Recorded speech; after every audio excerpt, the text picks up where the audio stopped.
Hello, it's good to see you, Tribe. The Indians are coming off their best road trip of the season, winning 5 of 7 in the Lone Star State and the Windy City behind some solid starting pitching. Next up, an interleague series with the interstate rivals Cincinnati Reds. Second base will be on display as sizzling Jason Kipnis and red-hot Brandon Phillips lead off for their respective teams next on Sports Time Ohio.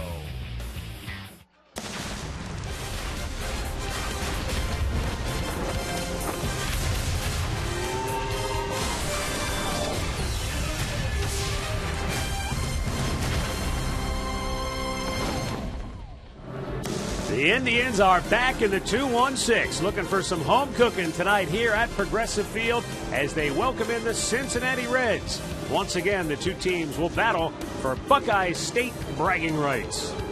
Hi again, everyone. Matt Underwood alongside Rick Manning. You can make a case that tonight's game is a tale of two teams headed in opposite direction. Cincinnati Reds are really struggling. They've lost 5 in a row, haven't scored a lot of runs. The Indians playing maybe their best baseball of the year, first 3-game win streak, and a really good road trip that saw them pitch extremely well. Well, they had a lot of energy early in ball games. They were able to get the lead.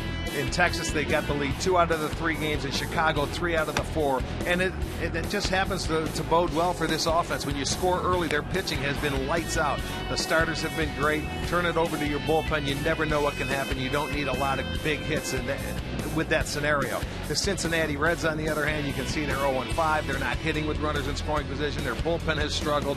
And, they're having a tough time right now. They're scoring 2 runs or 3 runs or less, and it's a tough go for them. Yeah, 4 of their 5 losses during this skid, they've scored 2 runs or fewer. That obviously makes it difficult to get it done. Cleveland is 500 on the road. Last year, that's where they really struggled. But they're 6 games under 500 here at Progressive Field. What do they have to do to get the home feeling going again? Well, you have to turn it around. Obviously, the key now is to try and win the series.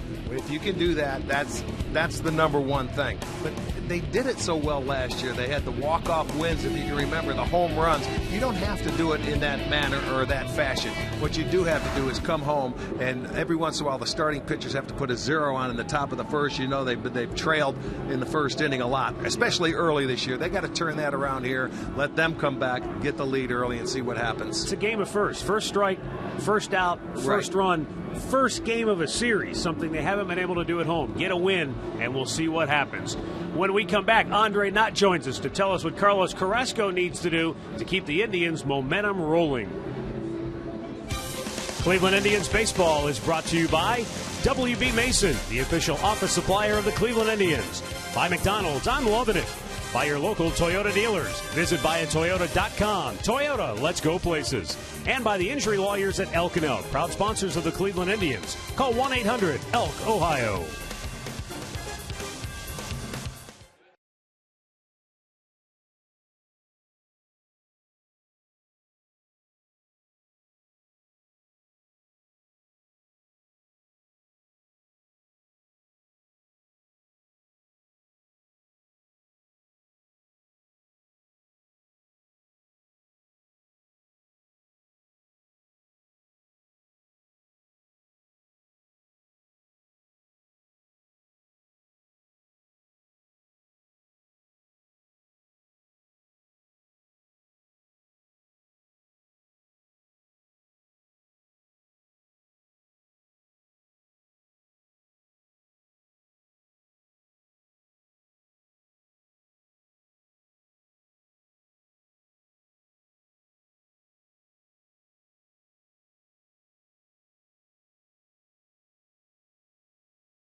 runs from Swisher and Aviles. Throws to first. Perez is coming home. Here's the throw. He's safe.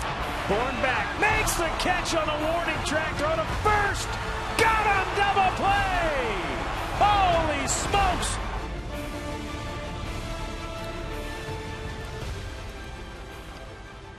All right, back here at Progressive Field. Lots of sunshine, not a cloud in sight.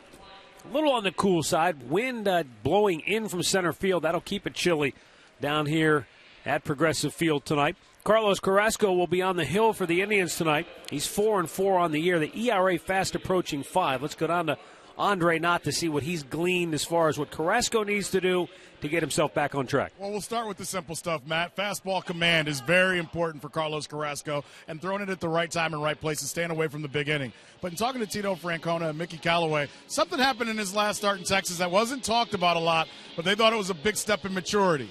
Friday night and Saturday night in the Texas, the bullpen had to pitch almost half the game, both games. Basically, Sunday, the bullpen was fried. Carlos Carrasco took it upon himself to say, hey, the bullpen needs a rest before we go to Chicago for a 4-game set. He pitched that entire 8 innings on Sunday. Did not get the victory, but Tito Francona told me today it was a big stride for him because when he did want to take him out of the game, he said Carlos looked at him and said, Tito, I can take care of this. I'm needed to do this. They think that's a big stride for him to understand not only how he needs to pitch, but his role in the team as a starter. Definitely shows you about his maturity, Rick. Oh, no question. With Carlos coming back, he realizes what he has to do. He's been around long enough. He signed the new deal here. He's happy. And you know what? There are times where you have to go out and you have to give your team extra innings. And for Carrasco, offensively, he's one of those guys, score early for him and let him relax. Because if he can get him some runs early, like a couple other guys have had, I think he'll relax and he'll dominate. Well, that would be nice to see for the Indians here tonight as they return home. It will be a homestand. It will feature the Cincinnati Reds this weekend, and then the Texas Rangers come to town Monday, Tuesday, Wednesday. So a brief 6-game stay here at home. The Indians find themselves 6 games under 500. And that's kind of where they're at right now because they battled back to even their road record up at 11-11. Now they need to fight to do the same thing here at home, and then they can start talking about making a legitimate move in the division. Well, just simplify things. Win every series that you're playing. You win tonight's game, and then you take it on, the next day. You've got Kluber pitching tomorrow. Look, their starters have been fun to watch. Just win tonight and worry about other things later. Our window systems game time temperature. 57 degrees with that wind blowing in from left field, left and center. Again, it's not a really strong breeze, but it's enough that the flags are rippling, and it's going to keep it a little on the chilly side. It'll knock a few balls down, I think, in the outfield. I would think so, especially here early in the game. Carlos Carrasco and the Indians getting ready to take the field. An Indians team that has won 3 straight, 5 out of their last 7 on the road trip. Cincinnati, meanwhile, has lost 5 in a row to fall 4 games below 500. They've lost 9 out of their last 13 overall. This series, amazing how close it has been. Overall, the Indians have won 45. Cincinnati has won 44. Here at home, though, the Indians have definitely held serve. They've gone 27-19 against the Reds over the history of their interleague series. Carrasco and the Indians are on the field. We'll take a look at Brian Price's starting lineup for the Cincinnati Reds tonight, brought to you by Toyota. Brandon Phillips, the former Indian, in the leadoff spot and having a solid year, batting .314, only a couple of homers, but 18 runs batted in. Zach Cozart, Joey Votto, then it's Todd Frazier and Marlon Byrd. Brian Pena, switch-hitting catcher, will DH tonight. He's a guy that can do a little bit of that. Devin Mesoraco, the guy that's kind of the face of the Reds in many ways. He's been bothered by a hip injury, hasn't caught a game since April 12th. Normally, he'd be the guy in that DH spot, but he's been either DHing or pinch hitting, which obviously in the National League you don't get a lot of DH opportunities. So that's the way the Reds stack it up tonight against the Indians. Well, let's check out tonight's Northern Ohio Honda starting pitcher, which is Carlos Carrasco, making his 9th start this year. Carlos coming off the complete game. It's a loss, but although it was down in Texas, he went 8 innings, 7 hits, 5 runs. He left trailing 5-1 in that game. This will be his second start against Cincinnati, his third appearance. He's 1-0 in his career and a high 6.30 ERA, but I don't think this Cincinnati Reds team has seen Carrasco at his finest. And I think he's going to be on a mission tonight and want to keep things rolling here for the Indians and keep the string going. You know how the starters can feed off each other, yeah. and I think they're going to start to do that. And they have to do it, as we talked about in the open, game of first. Let's get that first win here in this 3-game series. Let's check out the defense behind Carrasco tonight. It's brought to you by Chrysler. It looks like this. Murphy in left field. Bourne is in center. Moss in right. Chisenhall back at third. He hasn't started in a while. Ramirez is at short. Kipnis at second. Santana's at first with Perez doing the catching. Manny Gonzalez will call the balls and strikes. Sean Barber at first. Paul Schreiber at second. And the crew chief is Jim Reynolds down at third.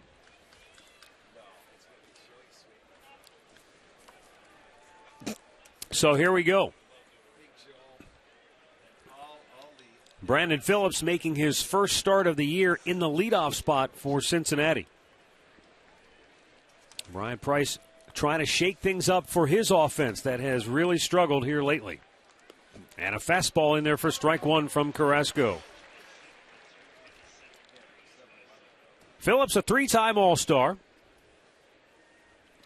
He actually has the second best batting average in the National League in road games, hitting .377. To center field, and Michael Bourne will make the catch. Yeah, he hit that ball a lot better than it looked.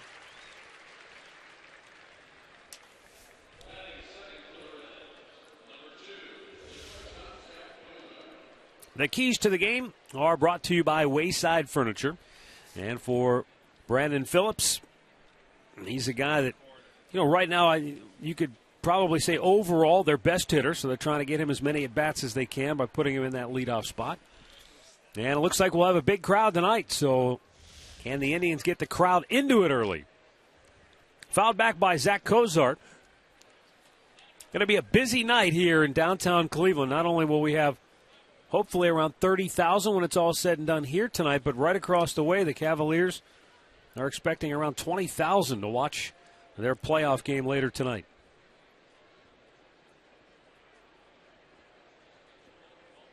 And a breaking ball misses up high to Cozart.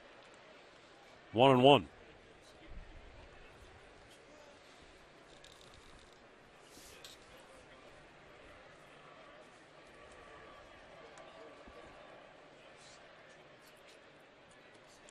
Missed outside with a fastball. With each one of these pitchers that we're watching every day, man, I think it's all about, and it's fun to watch for me because it's about fastball command. And every one of them, it's different. When you get Carrasco, or you get Salazar, or you get Kluber, and you get Bauer.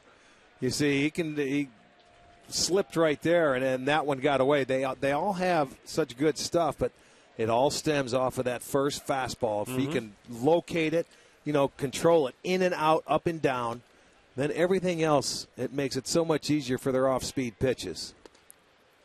And a strike called. It took Mickey Callaway to go out to the mound and challenge Salazar yesterday, is what he did. He says, get mad and throw the baseball. Throw it like you're mad, not that upset, where you want to overthrow it, but just be mad at something. And he went out, and that's when he struck out the side. 3-2 pitch. Reached for it, and a routine bouncer to second. Kipnis will throw him out, 2 away.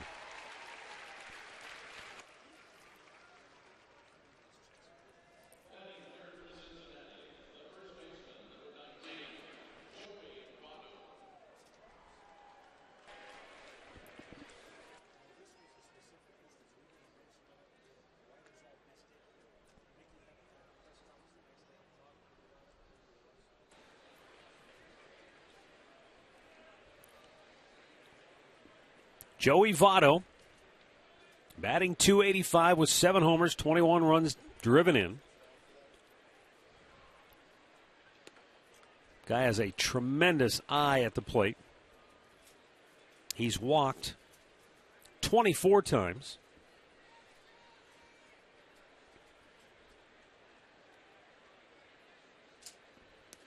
And a pitch down and in. Yeah, he's one of those guys that rarely go outside the strike zone. He prides himself. He stays in the batter's box. I remember a couple of years ago we used to watch. He wouldn't move out of his toe hold a lot of times. He'll stay right there. Locked in. Uses the low whole tracer. Field. Yeah, I mean, that's a perfect pitch. That's a 2-0 pitch. Certainly, hitters aren't going to swing at that. That's perfect. I mean, down. It had some plate, but you really have to work hard if you're going to hit that ball right there at the knees. That is on our Nissan pitch tracker. Now the 2-1. Just painted the outside corner. Another perfect pitch. It was up, but not a pitch Votto's looking for in a 2-1 count. See, he's a really selective hitter, and those are pitcher's pitches. He's not going to swing until he has to. He hasn't seen a breaking ball yet from Carrasco. Ran it up and in. Full count. That's okay, though. That's when he can stay with his good, hard fastball, and Votto's a guy that uses the other field. He has good pop the other way as well.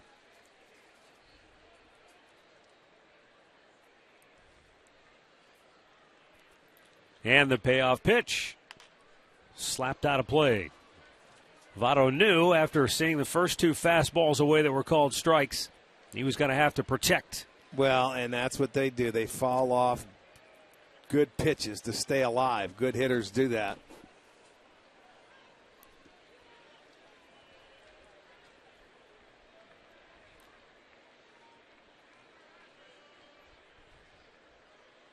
Fastball away.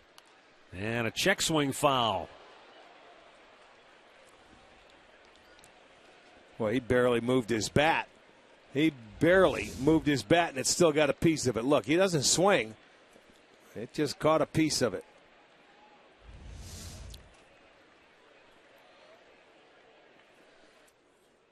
Once again, a 3-2 pitch. And right back up the middle. That'll keep the inning alive for Cincinnati as they get their first hit of the night. Yeah, good hitters. He takes that base hit up the middle. Fouled off a couple of pitches when it was a full count. Stays alive and gets the first hit.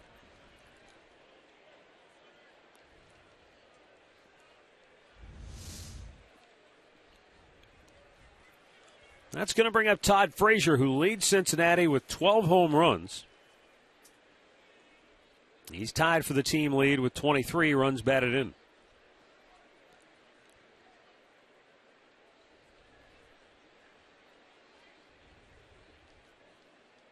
Here's a guy that's a good fastball hitter. He seeks it, and he likes it down as well.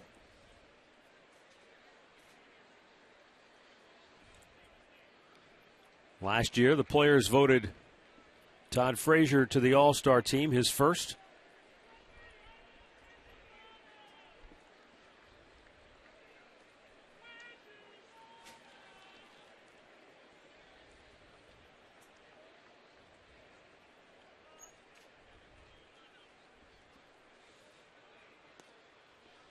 And a little bit outside, ball one for Carrasco.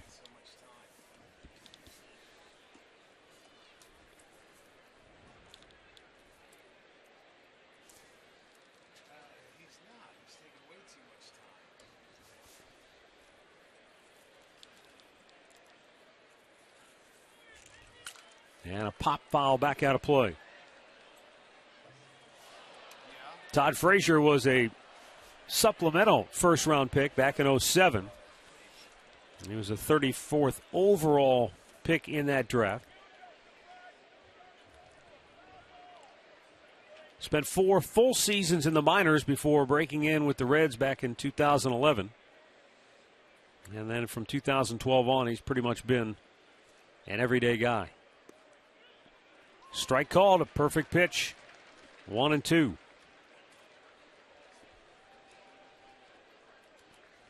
Last year, though, Frazier really stepped forward when he hit 29 home runs and drove in 80 while batting .273. Not to mention he pitched in with 20 stolen bases. And Carrasco Can't quite hit the spots with that fastball. He wants to make that perfect pitch, and he's overthrowing that. He's getting ahead. Just stay nice, free, and easy. To me, that looked like he tried to force that one. Maybe a little overthrow.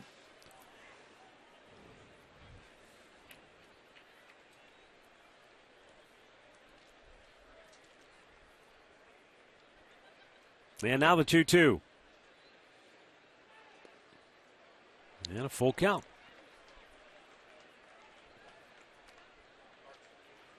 Think maybe trying to be a little too fine here in the first? Well, I think getting a feel. You remember earlier in this in the first inning, he stumbled on one pitch out there. And I don't know. It seems to me he's taking a little more time in between pitches than normal.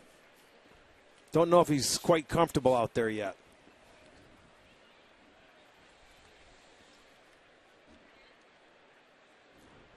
Runner goes, 3-2 pitch, hit in the air to left field. And back is Murphy. David makes the catch. The inning is over. No runs, a hit, a man left. The Indians are coming to bat when we come back.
The Cleveland Indians starting lineup tonight brought to you by Progressive.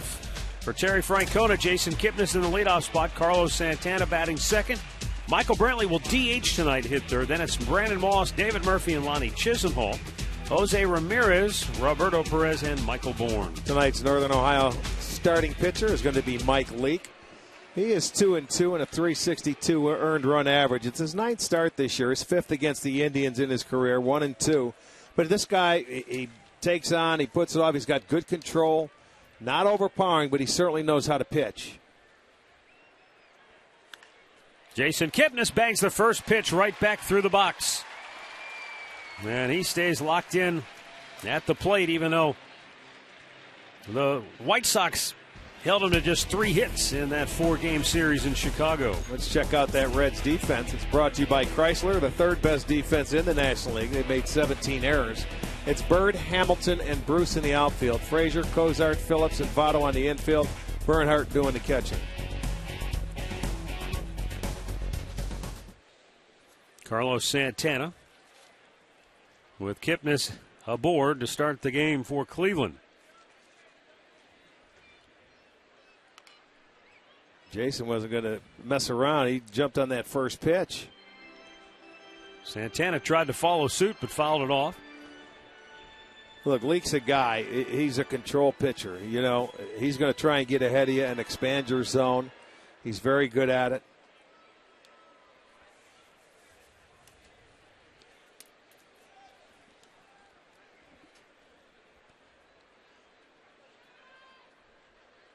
And that's outside. 1 ball, 1 strike.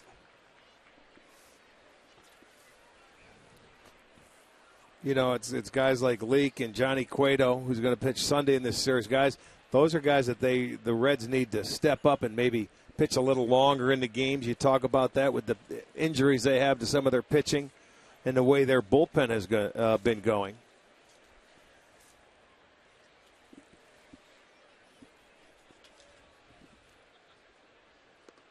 That's down low, 2-1. Well, Mike Leake is 27 years old, but he has pitched all of 2 games in the minor leagues. He was a 7th-round pick back in 2006, but did not sign with Oakland. Reds took him in the 1st round, 8th overall in 2009. Didn't pitch in the minors that year. Very next year, right to the big leagues. Step on first, throw to second, double play. That's a good play by Votto. He got to the bag and, had to make that throw, and it was in time to get Kipnis. Really a good play defensively. Watch. He's going right back to the bag because that's where the ball took him. He steps on it, and as he's falling away, he makes a good throw. Cozart and the tag. That's a nice play defensively to get the double play.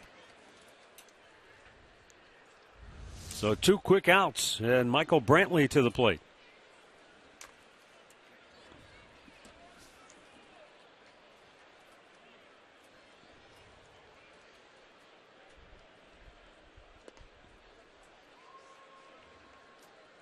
Let's go down to Andre Knott. Michael Brantley making just his 4th start of the year in the DH spot. Yes, he's making his 4th start there because Tito and Michael had a long talk in Chicago after seeing 4 lefties in Chicago.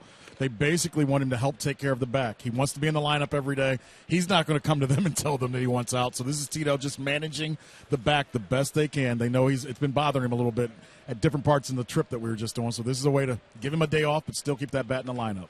Well, that's good. You have to do that throughout the course of the year with all your guys that are going to be out there every day.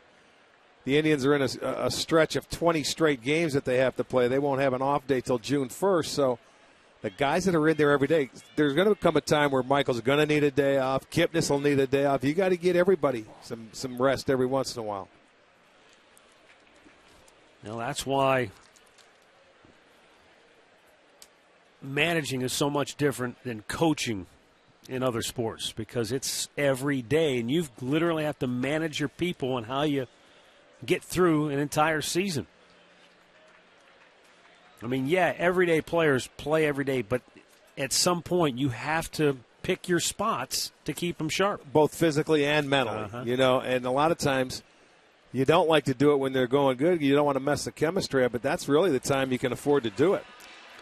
When everybody's playing good. Takes a walk. Well, you don't have to look any further than a year ago. Remember, Lonnie Chisenhall was locked in. He was hitting everything in sight, but he needed a day off, and Terry Francona gave him a day off. And it was in Boston. He caught a lot of flack for it, but again, that's it's a delicate balance. You're trying to keep your guys fresh while taking advantage of. It was funny you mentioned that because now you knocked something loose in my subconscious that I remember he had that day off, and it was in Boston, and it hurt him. He started to go south. He didn't remain as hot as he was. Sometimes you used to have players that you couldn't drag out of the lineup. I don't care whether they were going good or bad. That's just how some of the players were. Albert Bell comes to mind. Oh, you would have had to fight Albert if you couldn't get him a day off. Grady Sizemore. Guys, we've seen our share, fair share. You take the good with the bad. When you're a great everyday player, you don't need days off. They say you have 6 months off. Sure, you're going to be tired, but sometimes your 80%, or if you're down mentally, is still just as good. But sometimes you have to deal with that personality as well. 2-0 pitch. Moss drives one pretty well right center field, but not deep enough. Bruce going to catch it in front of the track to end the inning. No runs ahead, a man left. No score after 1.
For Cincinnati, Marlon Byrd, Brian Pena, and Jay Bruce due up.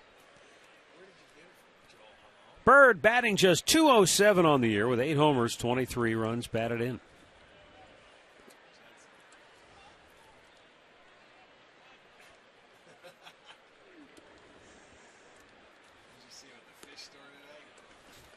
You know, Rick, when I mentioned Albert Bell, I got to thinking, it jogged my subconscious about guys who you couldn't drag out of the lineup. So I went back and looked it up.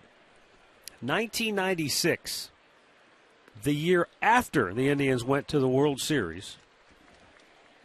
That year, Omar Vizquel, Jim Thome, Albert Bell, Kenny Lofton, Manny Ramirez. None of them played in less than 151 games that year. There you go. How's that for every day? Those are everyday players. Albert led the way with 158. And what was Grover's philosophy? They're everyday players for a reason. Yep. And he's exactly right. When you have guys like that, you just keep throwing them out there, and they thrive on playing.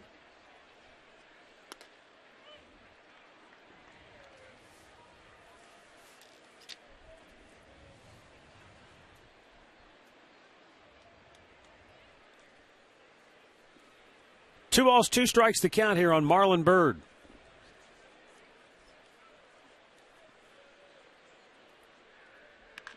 Bounce to third base, backing up on it. Chisenhall unloads it, and they get him for out number 1.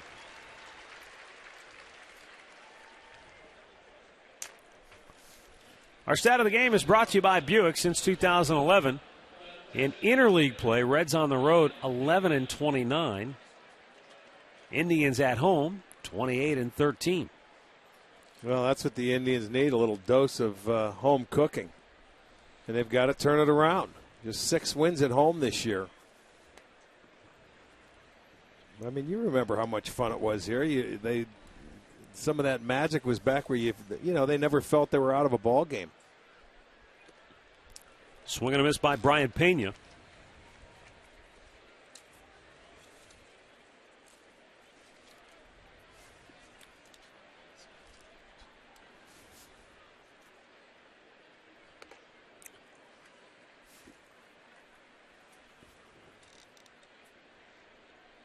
Pena, a guy that he's been with Kansas City to Detroit. He's 3 for 6 off Carrasco in his career.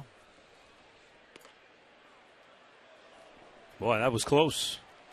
But the call goes Pena's way, and it's 2-1.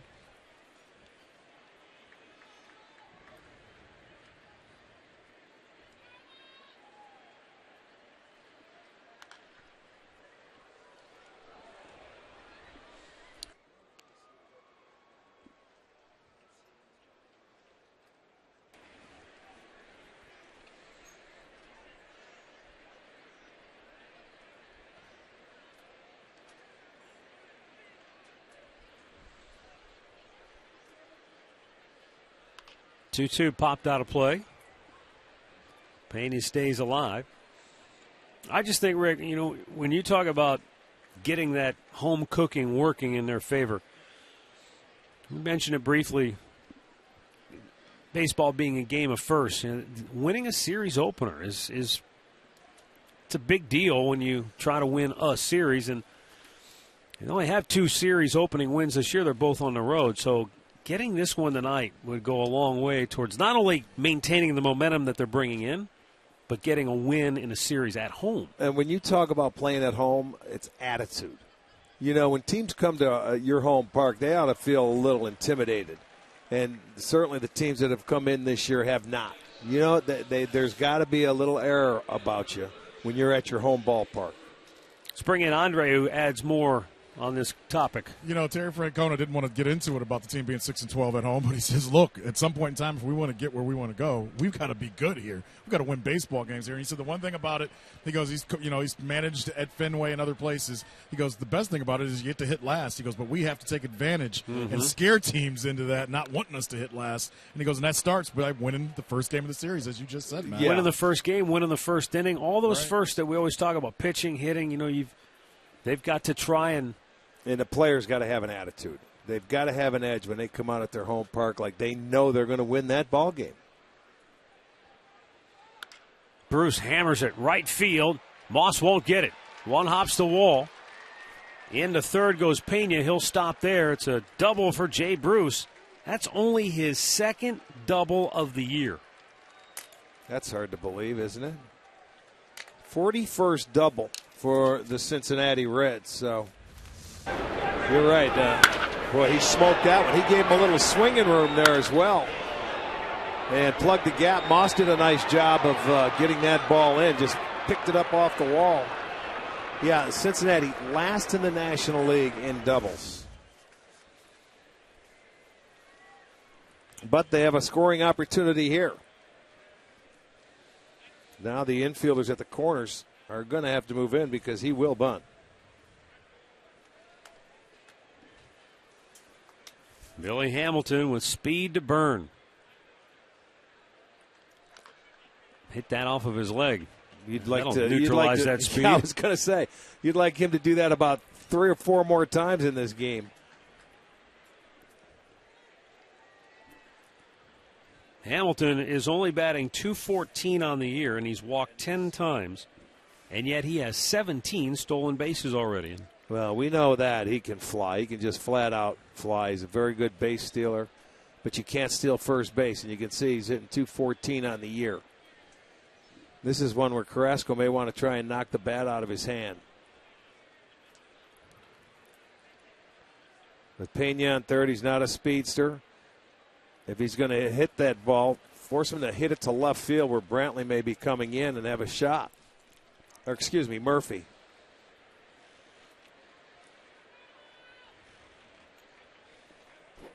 He's playing shallow.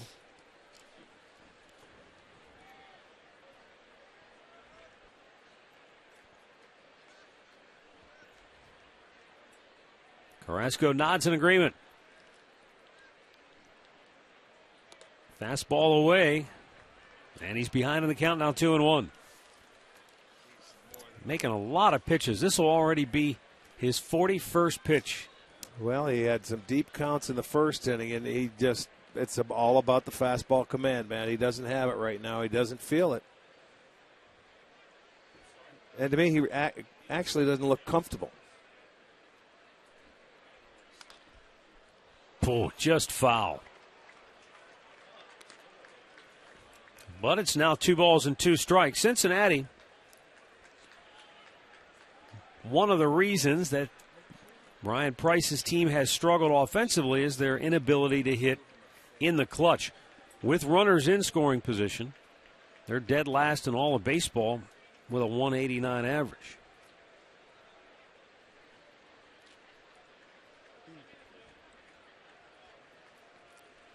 Well, that last pitch was a changeup down. He wants it down.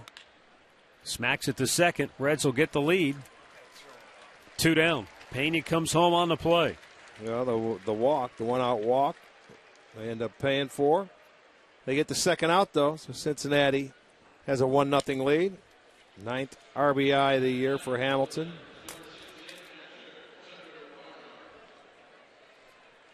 And the number 9 batter is Tucker Barnhart.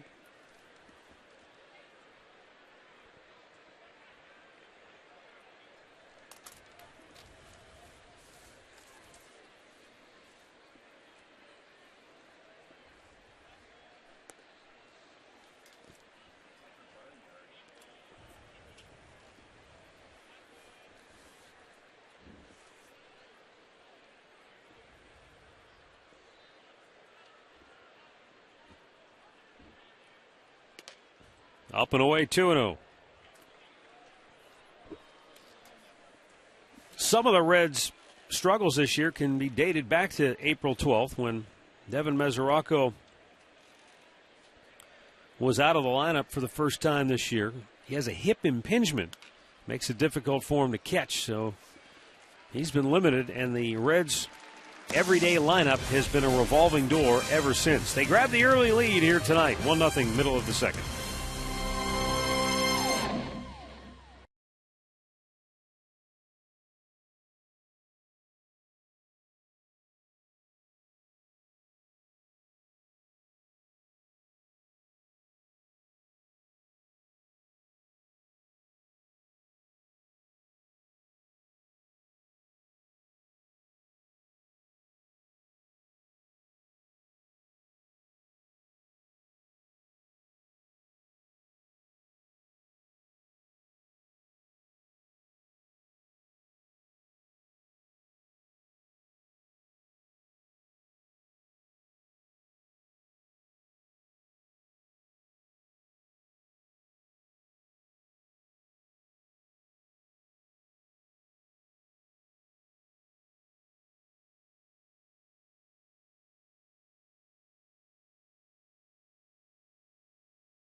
To Carlos Carrasco, you can almost tell just from body language. He's talking about leverage. Get the ball downhill, down in the strike zone. Everything's kind of flat.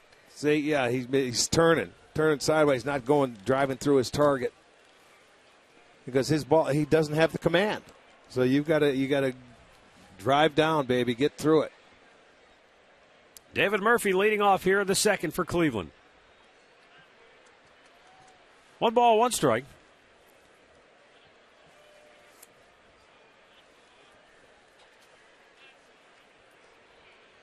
Left-hander's hitting .257 with 7 homers off Leak this year. We knew Murphy was going to get some at-bats this weekend because he was relegated to either pinch hitting in the Chicago series because of the 4 left-handed starters they pitched, and he's still done a nice job coming off the bench as well. A little surprised to see that Micah Villas isn't in the lineup. The game he had last night with 4 hits and had a nice series since coming back. Villas is hitting .440 in the month of May. Yeah, he was hot. I know. I'll bet he wanted to play. There's no way you get 4 hits and you don't want to play the next day. Here's the flip. Leak does a nice job. No, he didn't get the bag. I thought he was able to kick it with his foot. He did a heck of a job to grab that flip from Votto, but I think, Rick, he led him maybe just a tad too far. I was thinking that's sort of a nonchalant flip by Votto, but it was right on the money, I thought, from our angle. Look at, he leads him. He just missed the bag. Wow, that was really a good flip. Look at, he flipped it, and it was right there. He just didn't, his angle to the base, he didn't get up the first baseline as much and missed it by a couple inches. Good call by Barker, first base umpire. Give Murphy an infield single to start the second. You know you're going good when you get one like that. Lonnie Chisenhall to Votto. And again, the Reds, not this time. Looked like they were going to do exactly what they did in the first inning when they turned to double play. Just wasn't hit hard enough. And it looked like Joey had a little tough time getting it out of his glove for a half a step. See that double clutch? Yep. Don't know if that cost him a double play. It would have been close anyway. I don't think Chisenhall hit the ball that hard. He was aggressive, went after that first pitch. Yeah, Lonnie runs a little better than Santana. That might have been a difference as well. Jose Ramirez steps in. And he takes a strike.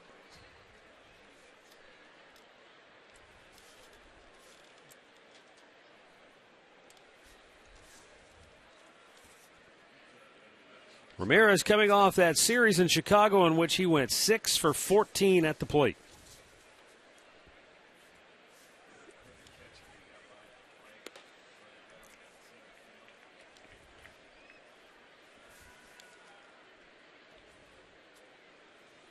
Jose has already collected more hits in the month of May than he did in all of April.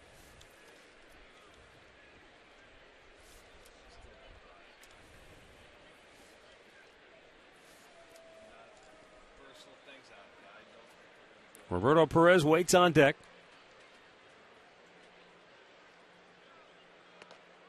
Just outside, 2-1.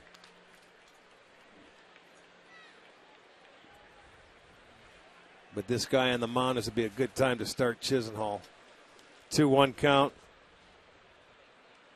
Ramirez, you keep him. Hopefully you can keep him back and hit it on the ground. You've got Perez coming up next, bottom part of the lineup. Create some action.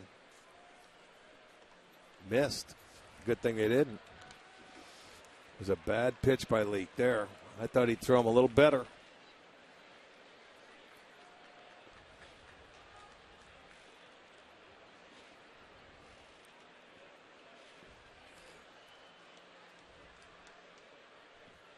Now the 3-1. And that's outside, ball 4. Well, the patience. He had, what do you have, 3 walks in Chicago?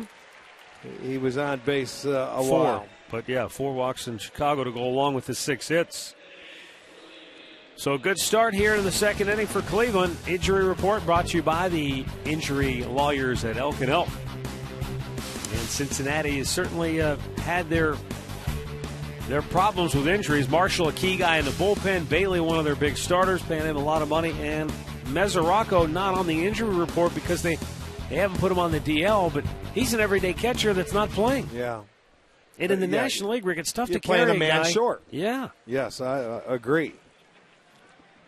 It's hard to play a man short.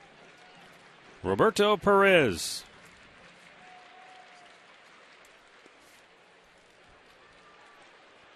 And he looks at ball one.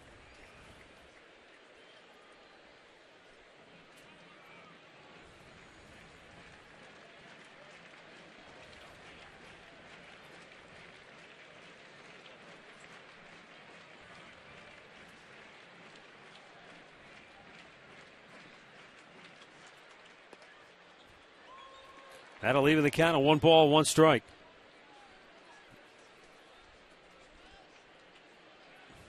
The one thing Perez has done, because he hasn't swung the bat well, we know that. But he's drawn 17 walks. That's third on the team.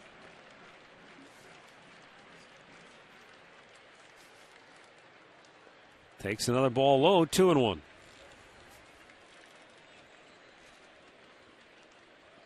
Of the 27 starts that Perez has made, he has a hit in just 8 of them.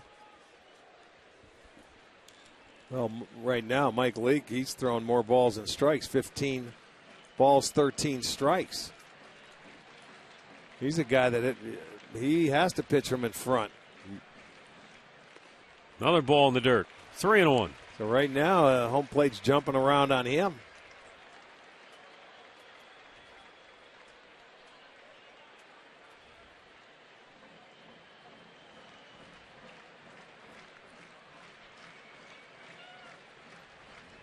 I guess, when you see what's going on in the way he's throwing the ball right now, patience.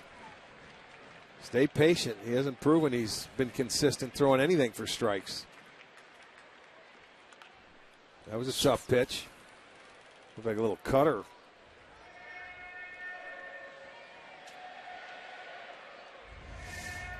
See, 3-1, you get that pitch, but you can see it's away. He's trying to pull that pitch. That's a pitch you have to let get deep in the zone and try and drive it to right field. Yeah. But 3-1 count, well, you don't swing at it if you're going to try and pull it. You take it.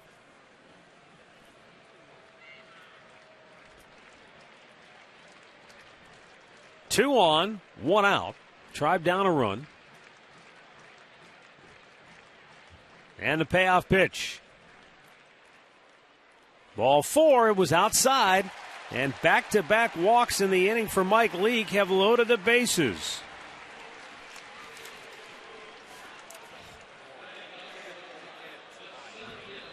And Michael Bourne, the number 9 hitter, to the plate. Now, in the National League, that might not have been a bad idea. You work around that guy, you got the pitcher coming up next. Right. Not so tonight.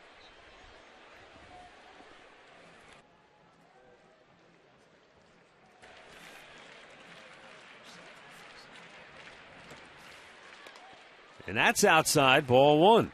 Rick, it doesn't seem to matter which side of the plate. He's missing away, and he's missing away by a lot. Yeah, well, we haven't seen anybody come out of the dugout yet, so it's up to him to make the adjustment and feel it on his own.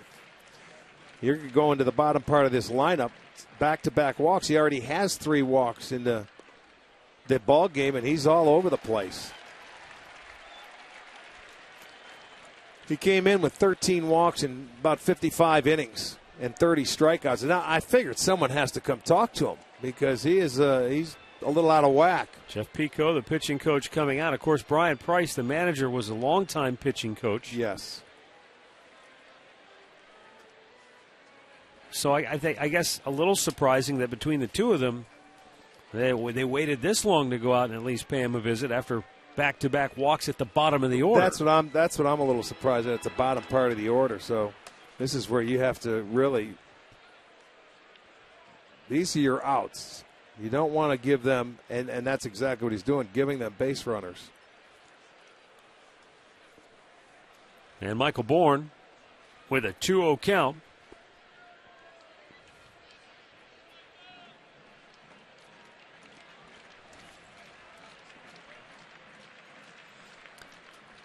Bourne has batted .300 here at home this year.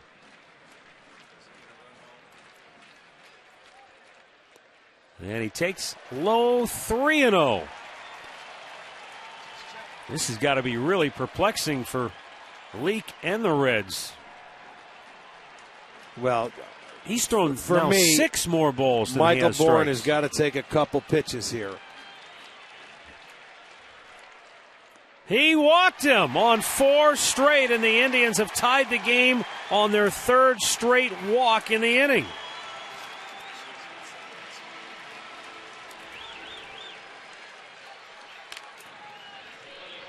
Brian Price can't believe it.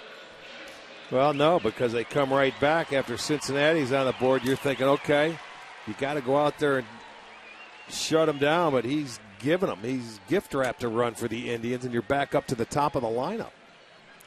4 walks the first time through the lineup, 2 hits.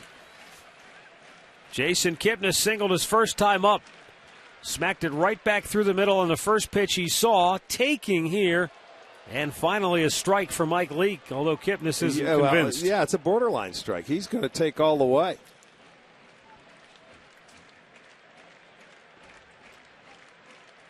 It's only the 9th strike in 22 pitches thrown this inning by Leake. In off the plate.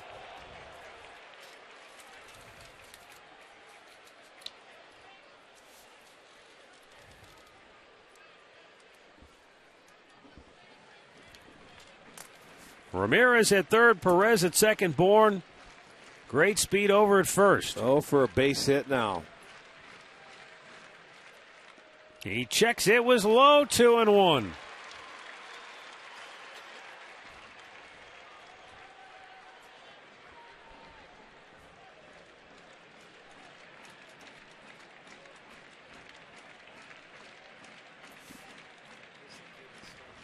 Twelve hits in his last 30 at bats for Kipnis. Sends one down the left field line, but slices foul.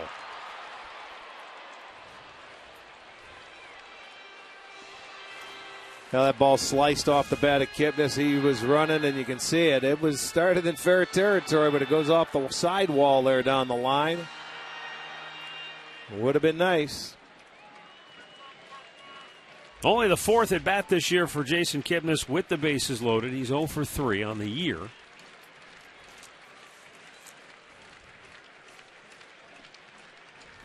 And the 2-2. To center field, it might drop, it will! And a great read by the base runners as the Indians lead it 2-1. Everybody else moving up 90 feet. Jason Kipnis is 2 for 2 as he picks up his 18th run batted in on the year. Well, he didn't get a lot of it, but he certainly got enough of it. He hits it into center field. Let's go with our McDonald's. I'm loving it because it's a base knock with the bases loaded. There's Kipnis had got down on the trademark, but yeah, it was good base running. Perez saw it at second base. Yeah, I mean, you get a read. You know where the players are playing. Right. You know the ball's going to fall. So you're only going to go up 1 base. So it's a 2-1 lead, and Indians with a chance to add on now. Here's Carlos Santana. And another ball in the dirt.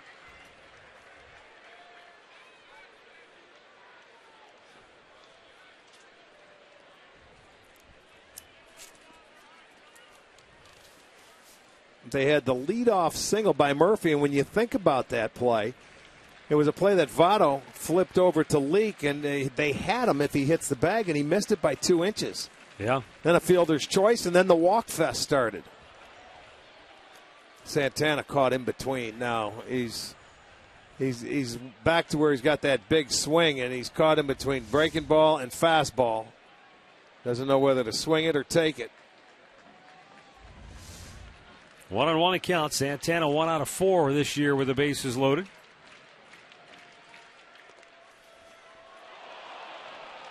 And now he's down on the count. 1 ball, 2 strikes.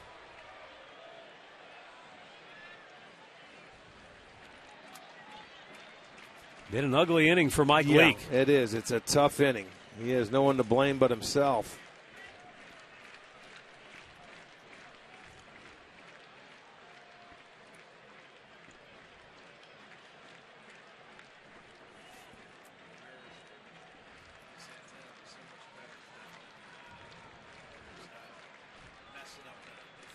Now the 1-2. Out of play down the left side.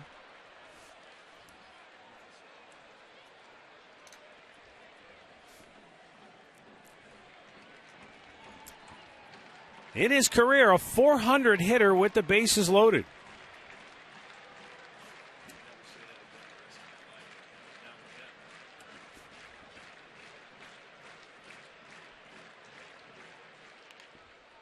Beats it into the ground. Coming home, they get the force at the dish for out number 2. Nice play by Joey Votto. Heads up, made a good strong throw. And there are 2 down. As Santana fails to get that runner home from third. Yeah, he jammed himself again. He's so messed up in the batter's box right now. He doesn't know whether he's coming or going. And Votto, the easy play when you have the catcher running, he had enough time to get the force out at the dish. Now it's 2 outs, and Brantley's opportunity.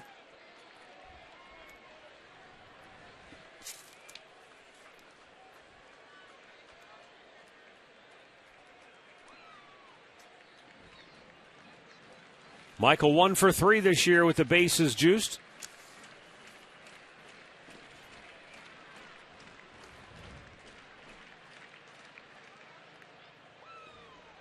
That's down for him. Anytime he's only at 333 with somebody on base, that's a low BA for him. Well, with runners in scoring position, many more opportunities. He's batting .400. Yeah.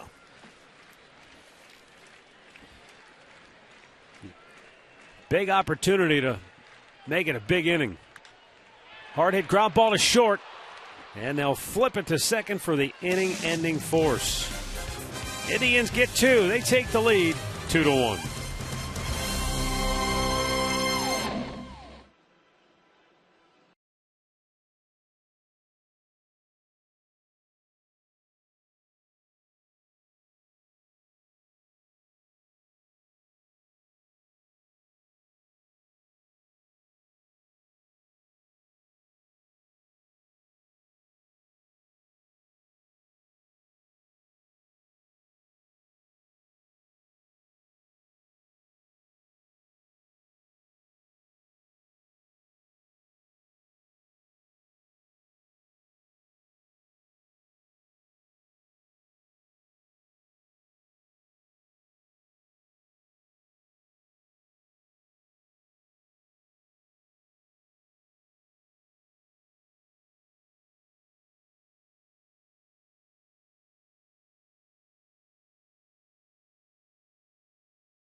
Glenville product, the quarterback of the national champion Ohio State Buckeyes. He's going to be throwing out the first pitch here next month. All right. Who's going to catch it? He may have some heat to it. He may have to put a mask on. Maybe you should invite Ezekiel Elliott. He could catch it. Brandon Phillips flied to center his first time up. 2-1, Indians lead it. Top of the order for Cincinnati here in the third. Boy, he smoked that. And down into the corner it will go. And Brandon Phillips has a leadoff double here in the third. He smoked it. You see how quick the hands were getting through the hitting area? That ball coming to the inside part of the plate. And, boy, he just reacted and hit a bullet down the line. Look at that. That ball coming inside, and it left in a hurry. gets down into the corner. The third double for Phillips this year. And it's the second double tonight for the Reds, who we told you earlier, last in the National League in doubles. They now have 42 as a team. Zach Cozart, the batter. Grounded out. His first time up.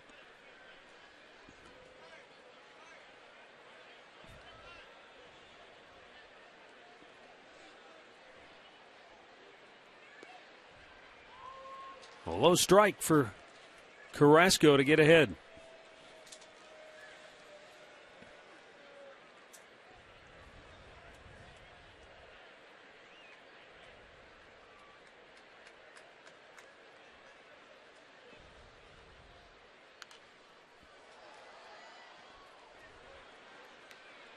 And the count quickly goes to 0-2. Of course, now Cincinnati, with the way they're swinging the bats, Matt, and the way they're hitting with runners in scoring position, it's important that they get him on, get him over, get him in. Yeah. To try and tie the game. We talk about it a lot with the Indians, but when any team is struggling, and they're back at the top of the lineup, they have a chance to answer now with a leadoff double. Let's see if they can do it. Fundamental baseball. He chased one that time, got a piece of it though to stay alive.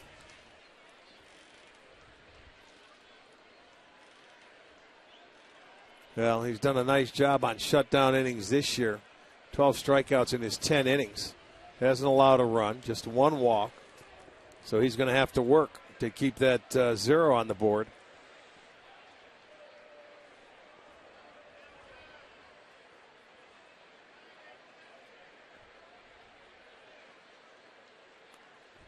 Missed outside, trying to get him to chase. Zach Cozart leads all National League shortstops in home runs. He's got 6 of them.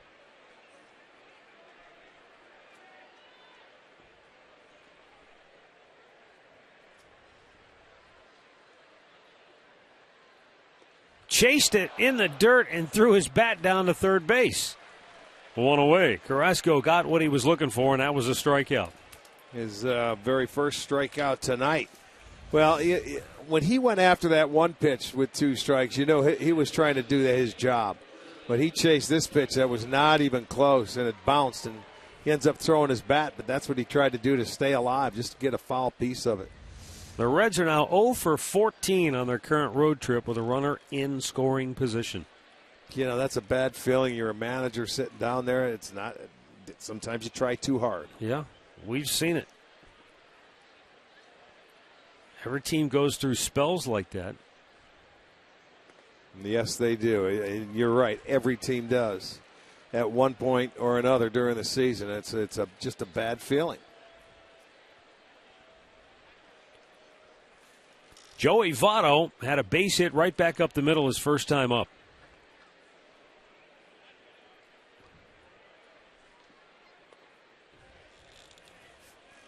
Well, he also had that full count and worked it and had a number of pitches making Carrasco work before that base hit.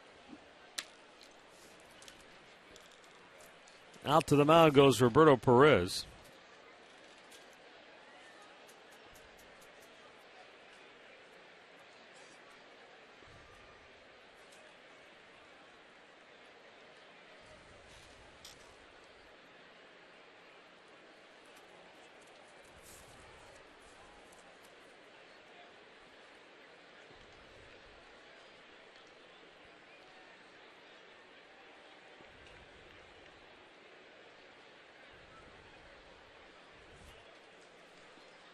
The 1-1 pitch.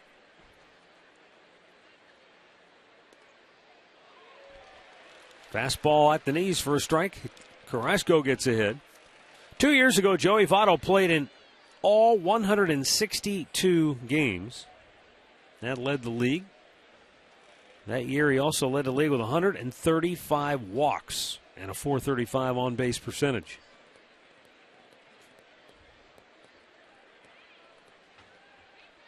Last year, injuries derailed Cincinnati completely. Votto was limited to just 62 games himself, but they had a ton of guys that went down for big chunks of the season. including Brandon Phillips, who led off the inning here with a double.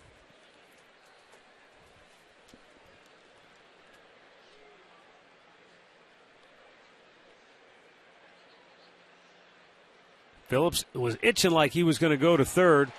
Votto swung and missed, and that is out number 2. Back-to-back strikeouts for Carlos Carrasco. This will be our Circle K strikeout. See what happens. Good things happen when you get ahead of the hitter. He throws the changeup. And look at Votto. He can't believe it. He swung and missed. But this ball down in the zone and going further down in the zone. He was thinking that was a low tracer. It ended up being a changeup. So Carlos getting back-to-back strikeouts now. And with 2 down in the inning, Todd Frazier, who flied to left his first time up.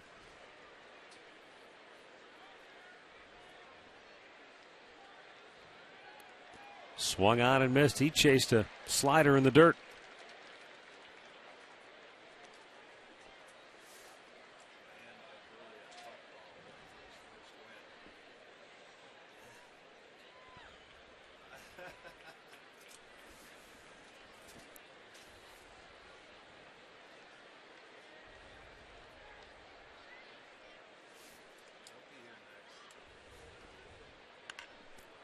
To left field. Murphy sprinting into the gap, can't make the play. It's over his head, and the Reds have tied the game. Into second base is Todd Frazier with a 2-out RBI double.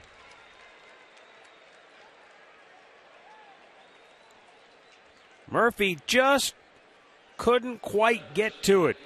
Well, he had a long run to try and get there. He had a beat on it, and believe me, he was going back. Watch him put the glove up, and he just misses the glove. So a big 2-out base hit by Frazier. That may pump up the Cincinnati ball club because that's what you're looking for. A big 2-out base hit. They come back. They tie the ball game up. It's the first run Carrasco's given up in a situation where they're looking for a shutdown inning. It's the first one scored on him this year. Now Marlon Byrd takes a strike.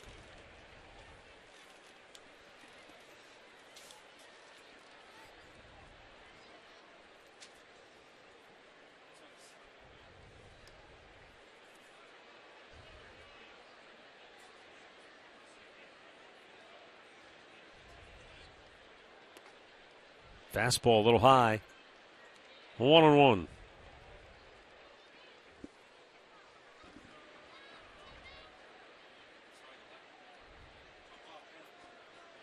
Two our score now here in the third inning.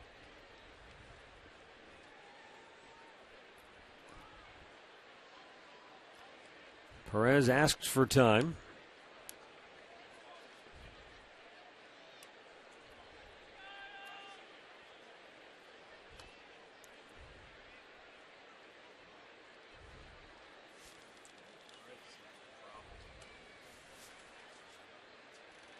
Swing and a miss.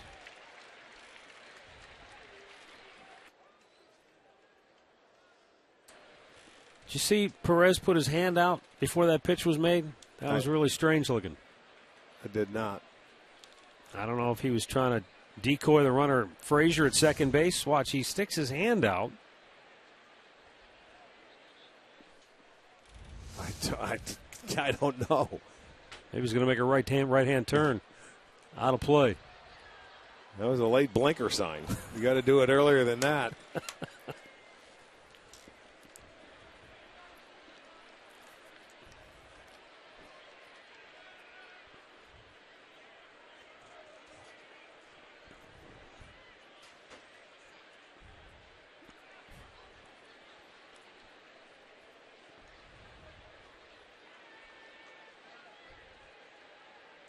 Why Frazier would be attempting to steal third with 2 outs doesn't make a lot of sense. No, they're playing so deep at short and second to knock it down. They're looking for the out here. He just figures he could take it. He's a third of the way off the bag.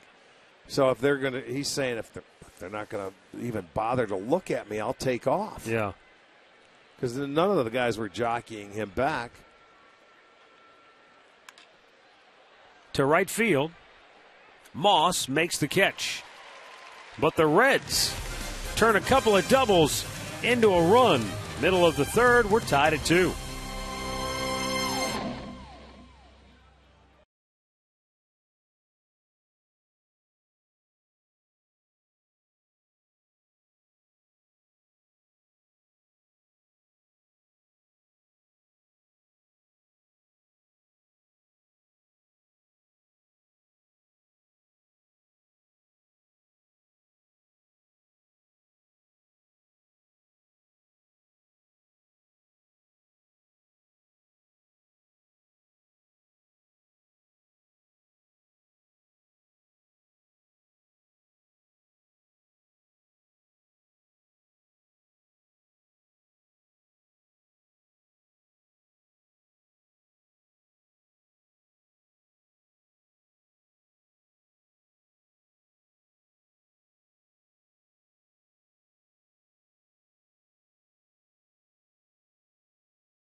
The game for Miller Time, brought to you by Miller Lite.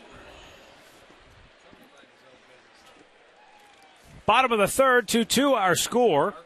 It will be Brandon Moss, David Murphy, Lonnie Chisenhall for Cleveland.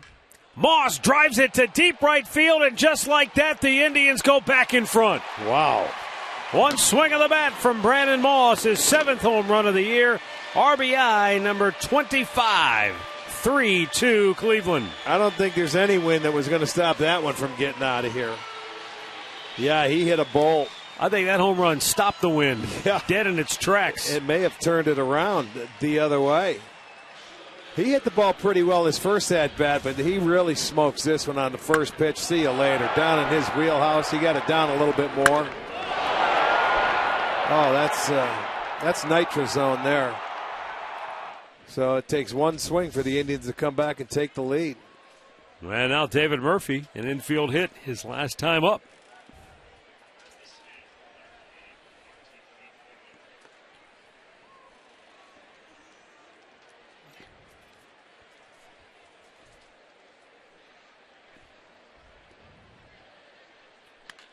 And now Murphy bangs it back up the middle, and it's through for a single. He's 2 for 2 on the night.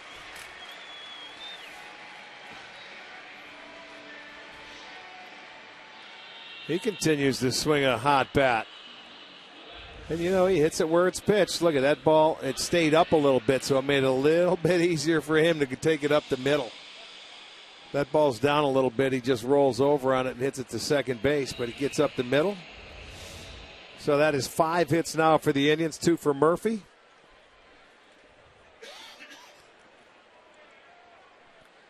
And now Lonnie Chisenhall bounced into a fielder's choice. Came around to score in that second inning. And a low strike. Well, Moss jumped on that first pitch. He hit it out here, so he's starting to throw a few hooks. Get me over strike ones here. Bangs it foul. And a count 0-2.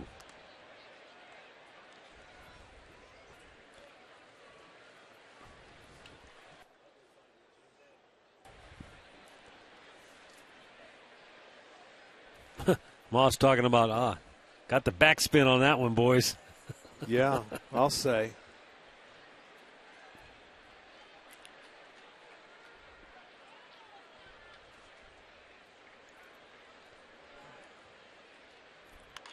Slowly tapped by the mound. Brandon Phillips will flip it to second. They'll get the lead runner. One away.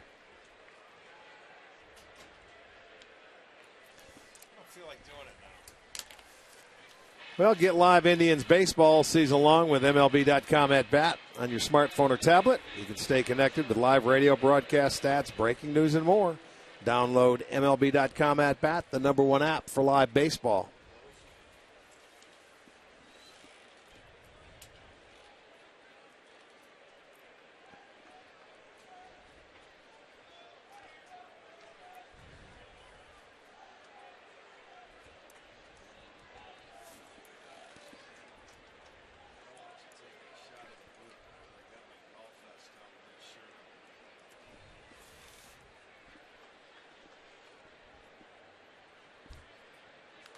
Jose Ramirez fouls it back.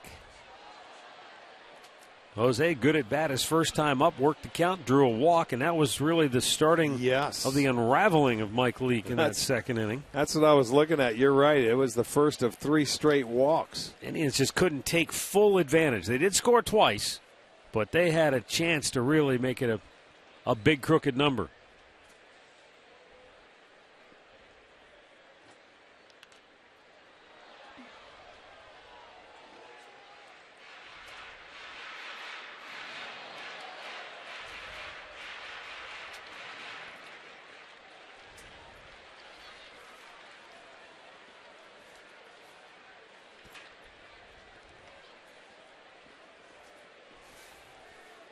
Lonnie Chisenhall 0 for 1 as a base stealer this year.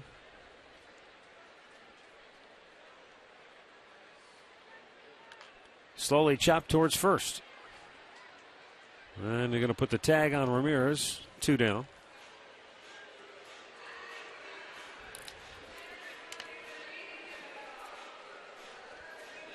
Enter now for a chance to win a trip to the All-Star Game on Fox for you and 3 of your friends.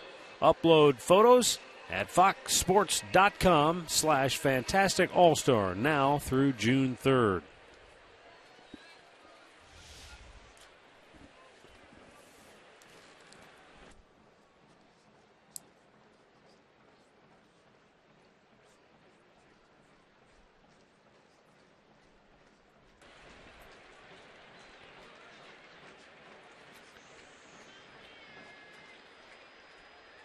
And Roberto Perez off the end of the bat to left field. Bird is going to make the catch. And the inning is over. But Brandon Moss steps to the plate and puts the Indians right back on top, 3-2.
Last 4 games, Indian starters, they've been some kind of special.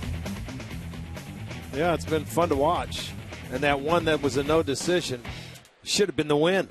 It could have been 1-0 win instead of a 2-1 loss. Brian Pena walked and scored in the second inning.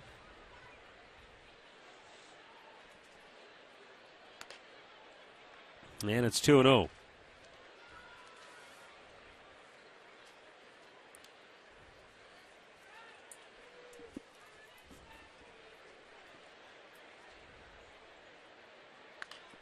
Swings at the 2-0 pitch, fouls it out of play. Send along a very happy birthday wish, Larry Allen of Las Cruces, New Mexico, turning 82 today. Larry, happy birthday. New Mexico, Down huh? in the great Southwest.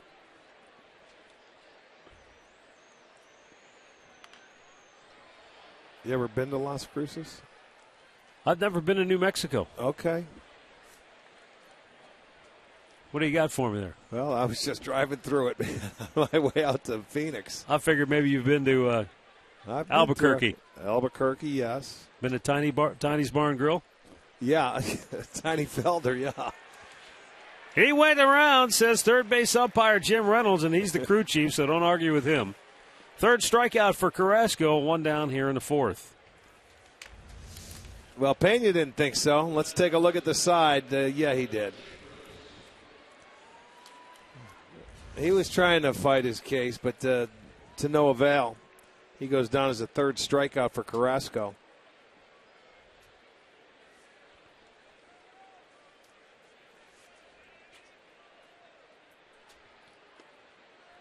A little bit inside, ball one.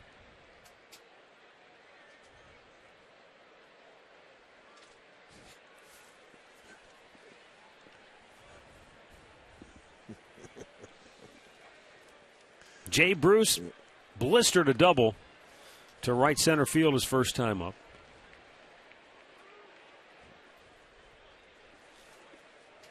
Yes, he did. He had a pitch away that he did blister it to right center field. A little bit low. 2 balls and a strike.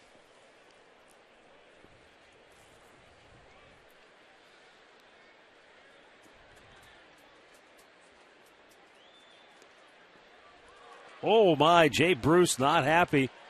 Understandable. That pitch looked like it dipped low out of the strike zone, and Bruce he is really letting Manny Gonzalez have it. And now Manny steps into the batter's box, and he's giving it right back to him. Well, just stay back in the box, and if you're Jay Bruce, look down. You can get your point across without showing him up.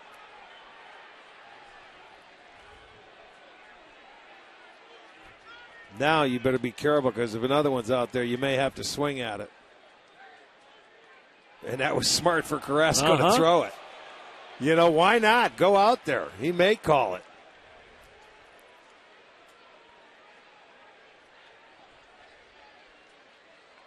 Now the payoff pitch. Fouled it off.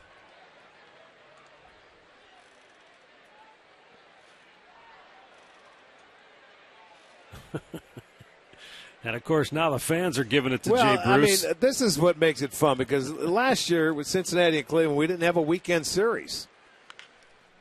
To first base, foul ball, not by much. You know, this year they're here, you know, Memorial Day weekend over the weekend, and then we go back to Cincinnati after the All-Star break, yeah. so on the weekend. So that's what it's all about here. If we're going to play the Reds, you play them on weekends.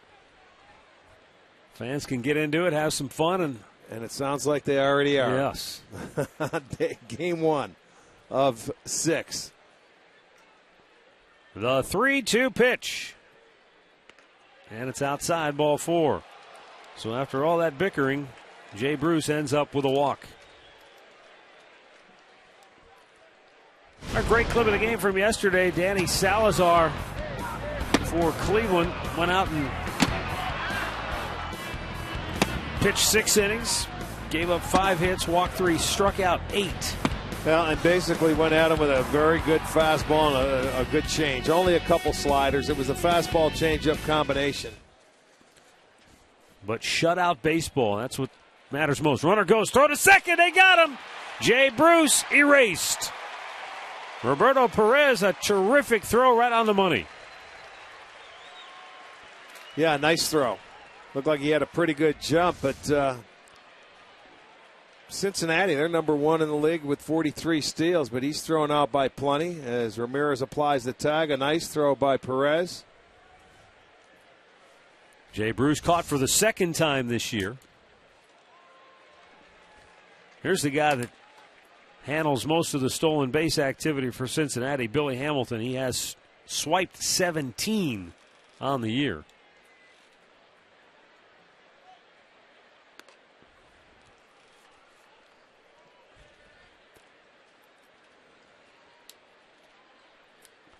He drove in Cincinnati's first run with a ground ball to second base. They had 2nd and 3rd and just 1 out. Trying to drag bunt his way aboard. That hit him. It did hit him out of the box, and he is out, and the inning is over.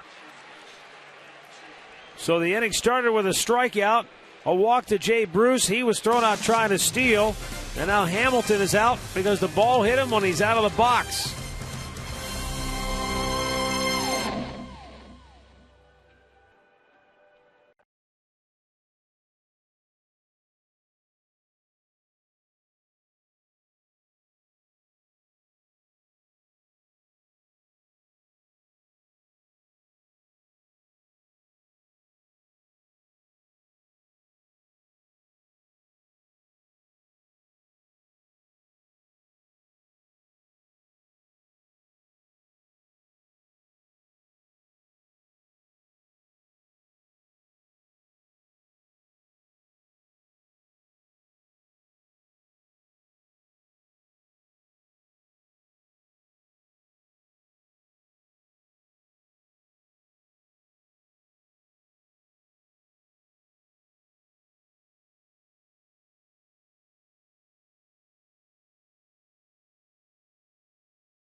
Trying to bunt his way aboard. He was called out when the ball hit him while he was out of the batter's box. Where did it hit him? Still waiting to see where. Well, it's hard to tell, but he was running out of there. And you know what?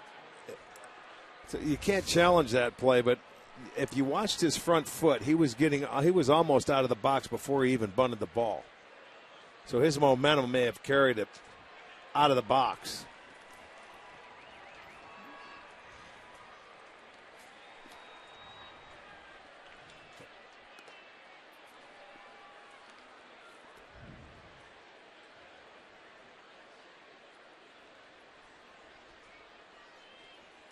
Michael Bourne looks at the ball in the dirt. Yeah, Leake trying to settle down. Seems like he's working with a little quicker tempo than he was earlier in the game. When you get those base runners, sometimes the pitchers will really slow down.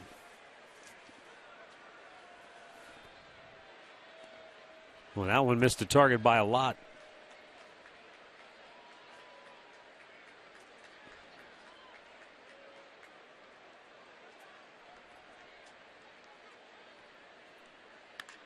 And a hard hit ground ball up the middle.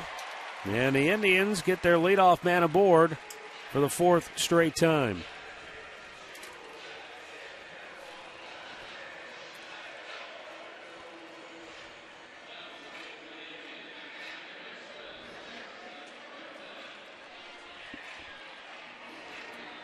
Jason Kipnis is already 2 for 2 tonight. Here's Arcia in the driver's seat. Jason Kipnis batting .449 in the month of May. And, I mean, he's leading by a lot.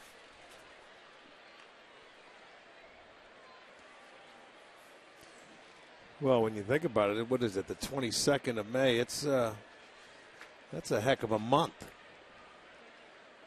He's been on base all month long, a number of times. A little bit outside.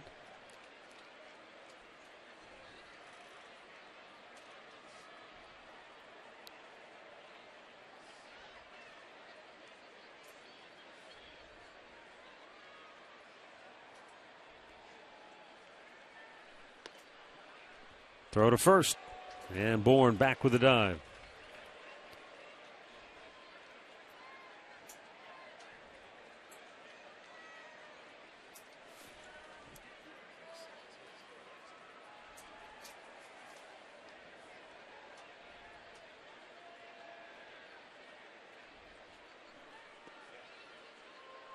Kipnis doesn't like it. It's called a strike. Doesn't like it, but he certainly didn't have to swing at it because it was 2-0.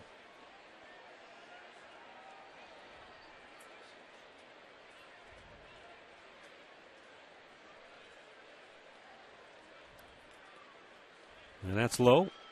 3 balls and a strike.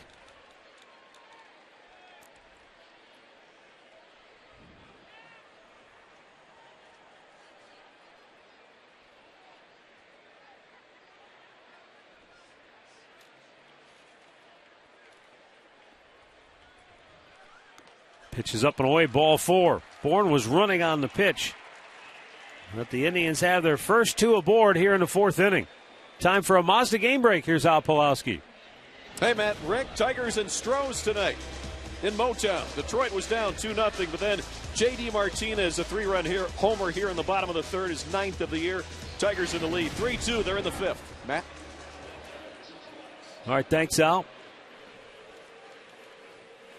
Carlos Santana once again in a situation where he's batting with guys on base. Kipnis was aboard to start the game, and Santana bounced into a double play. Indians had the bases loaded, and he was up in the 2nd inning. Then he bounced into a fielder's choice.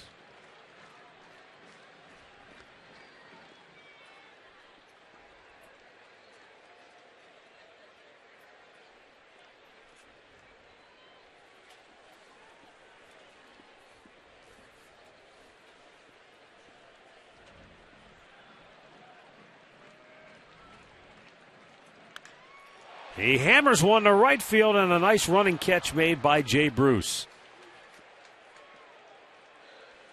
No, he finally barreled one up and hit a ball hard, so hopefully that's a starting point that he can build off of. Well, he got a pitch to his liking right there, and unfortunately, Jay Bruce makes the catch. He hit it hard. It was sinking. Good job of base running by Bourne, and Kipnis able to get back easily. Michael Brantley has walked and bounced into a fielder's choice.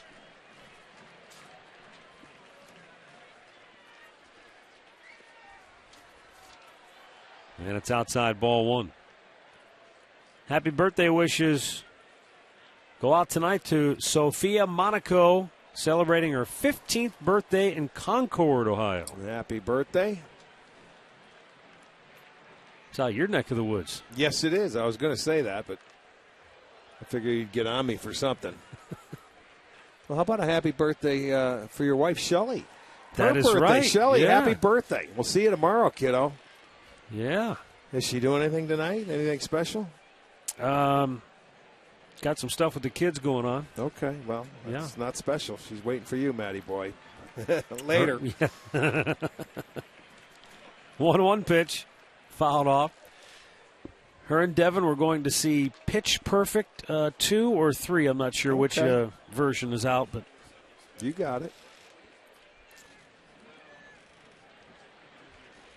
Max is working. He's making the dough.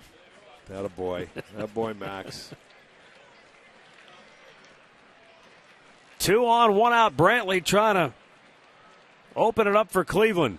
They lead it 3-2. They've had opportunities. Boy, they sure have.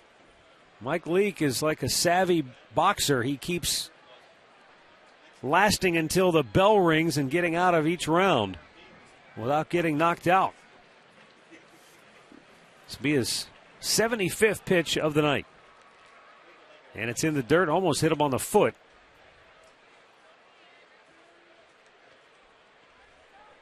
Of those 75 pitches, 40 have been strikes.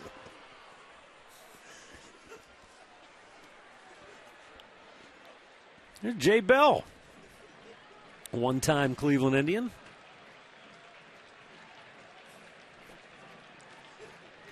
Two balls, 2 strikes. Jim Riggleman, former Indians third base coach.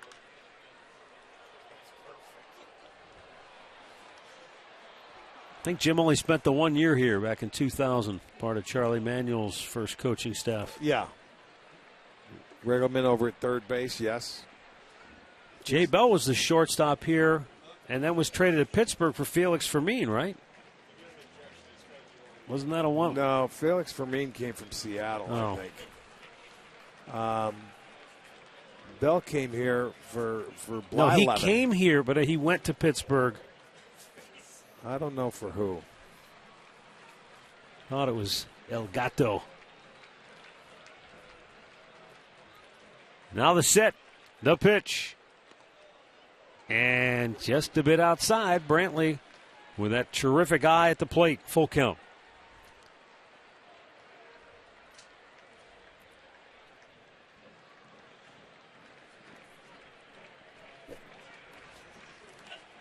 Boy, Leake has had to work hard every inning to keep the Indians at bay and only keep them at 3. They have had an opportunity. He does it again. Wow. Going to get out number 2. Bourne slides over to third. Kipnis to second. Well, it's finally here tomorrow. The first 10,000 fans will receive a 1975 replica jersey. That's courtesy of Shears. That'll take place tomorrow. Middle game of this 3-game series. 4 o'clock start. Come on out, and we'll be wearing red tomorrow. How's that? You bet.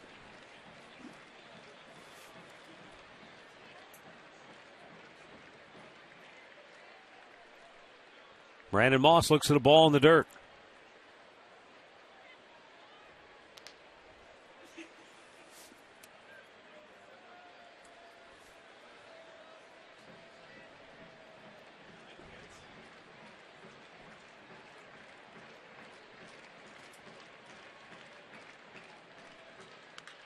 There's a drive deep right field. One hops the fence. Scoring is born. Here comes Kipnis. He scores 2. Moss into second base with a 2-out, 2-run double. And the Indians open up a 5-2 lead. Boy, Brandon Moss is having himself quite a night. Solo homer in the third. Now a 2-run double that was just a frozen rope to right field. Yeah, he's seeing Mike Leake very well. I'll tell you, he's had 3 very good swings tonight. Couple of hits, 3 RBIs, and that's a nice 2-out base hit. Makes it a 5-2 ball game.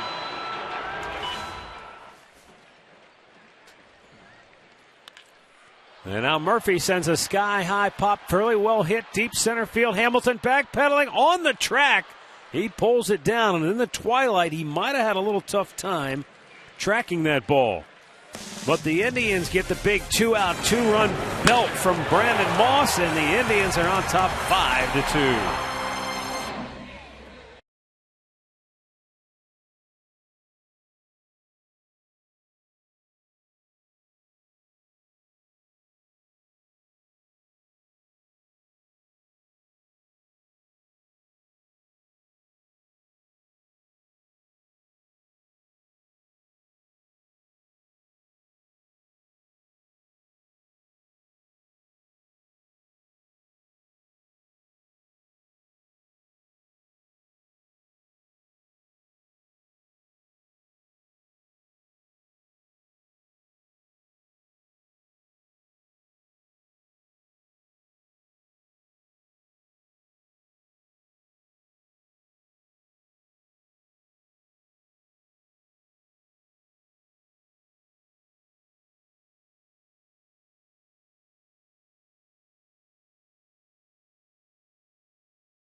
Northern Ohio Honda dealers. By the Cleveland Clinic. Call for an appointment today. And by the game-changing all-new Ford F-150. The future is tough.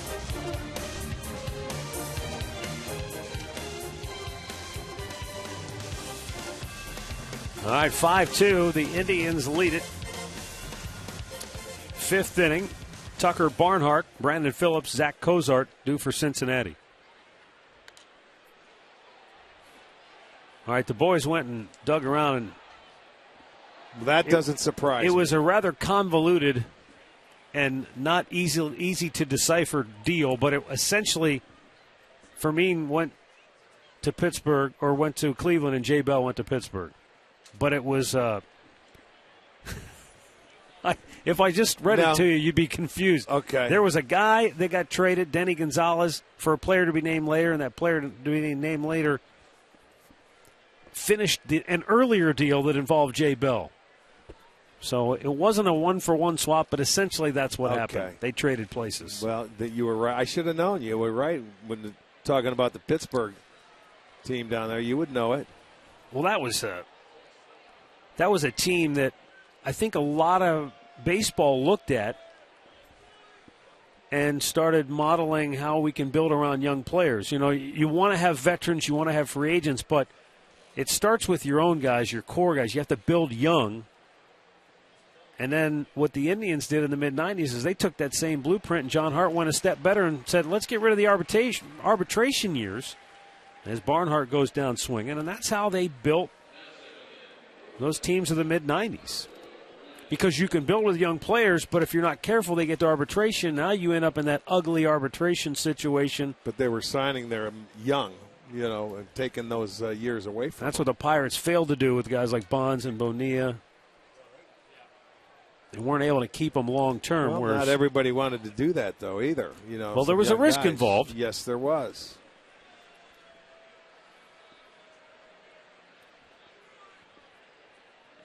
Brandon Phillips pops one out of play to the right.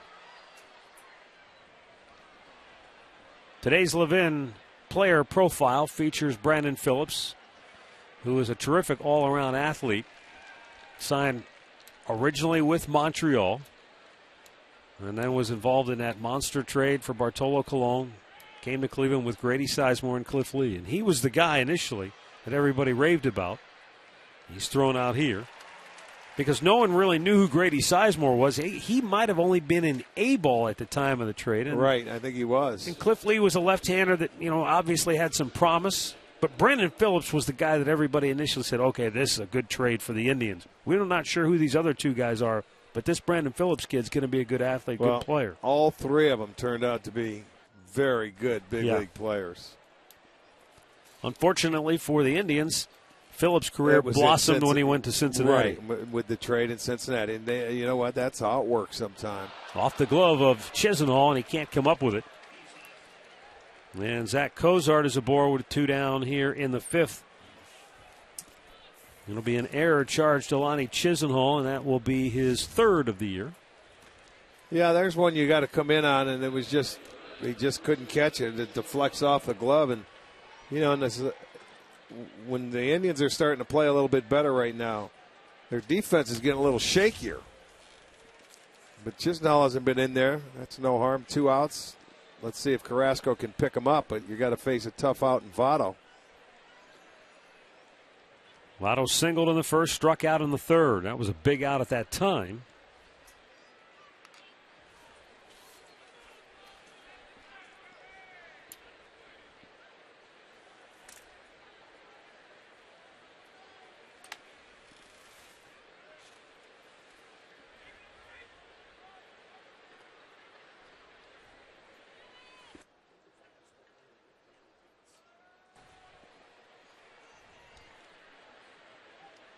The 0-1. Snap throw to first, but back with a dive was Cozart.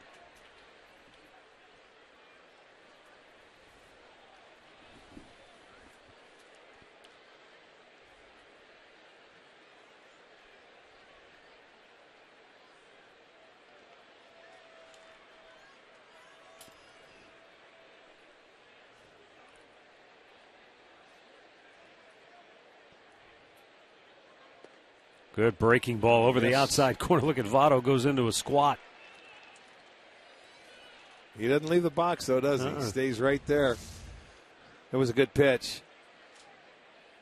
Thing went straight down. It was on the outside corner.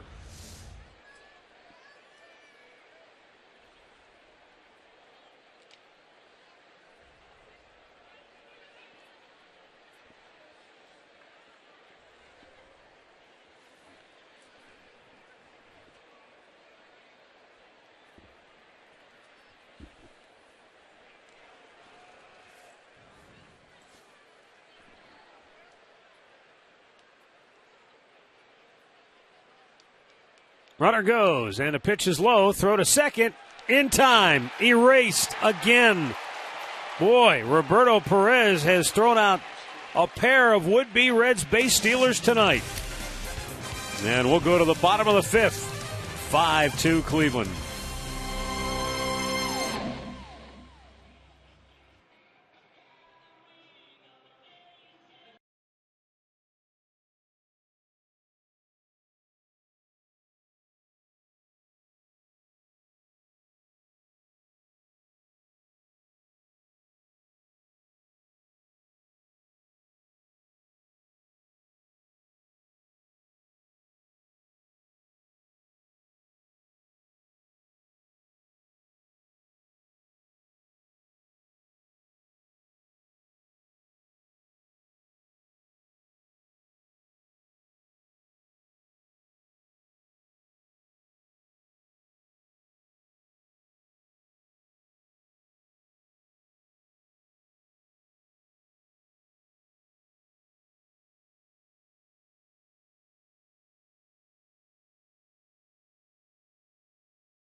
Cleveland Clinic call to the bullpen for Cincinnati. Burke Badenhop, 32-year-old right-hander coming in with the Indians in front 5-2. Badenhop has bounced around. This is his 5th team in the last 5 years. Starting with the Marlins, then the Rays, the Brewers, the Red Sox, now Cincinnati.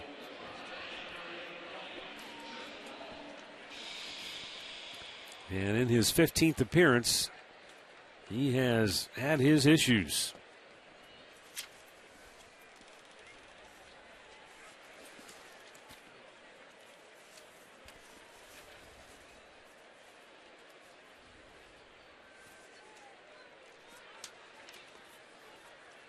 Outside corner.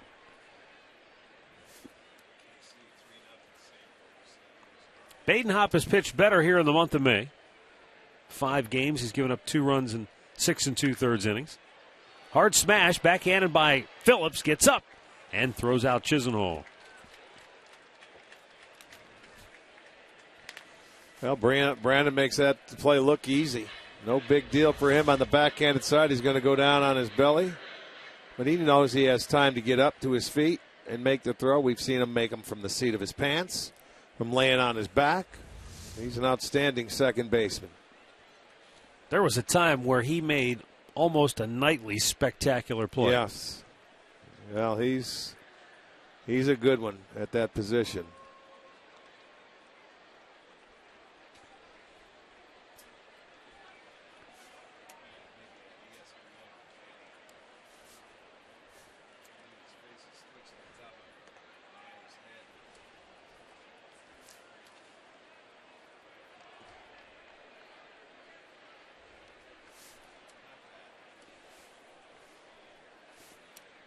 Upstairs. Burke Badenhop is an Ohio native. Went to Perrysburg High School. And then pitched at Bowling Green. Caught the inside corner. He's been successful lately because, well, I shouldn't say lately. In his career, when he has been successful, it's because of what you saw with Lonnie Chisenhall. He gets guys to hit the ball on the ground.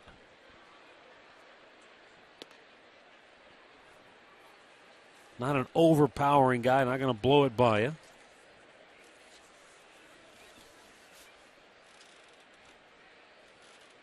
But, you know, last several years he was durable. 60-plus appearances in 3 straight seasons. Well, that's the thing. Everybody has a role. He's not going to pitch in a role when it's a close game in 7th, 8th, or 9th inning. He's going to be used in the middle innings and possibly when you're down by 3 or 4 runs to try and hold you in it or keep you in it until you can maybe score some runs. But every pen needs somebody that's going to go out and give you innings like that, and you have a rubber arm. In National League now, with the pitchers hitting, they pinch hit an awful lot there. Ramirez drives one to deep center field. Hamilton makes the catch up against the wall and hangs on for out number 2. Boy, Jose Ramirez drove that a long way. But Billy Hamilton, with that outstanding speed, just was able to outrun the baseball. That might be his best bolt to straightaway center. And you can see Hamilton goes back, and he has a step before he hits the wall. When you use the big part of the ballpark, they used to say, little man hit it. And Ramirez did. I mean, he hit it well, but it's just an AB.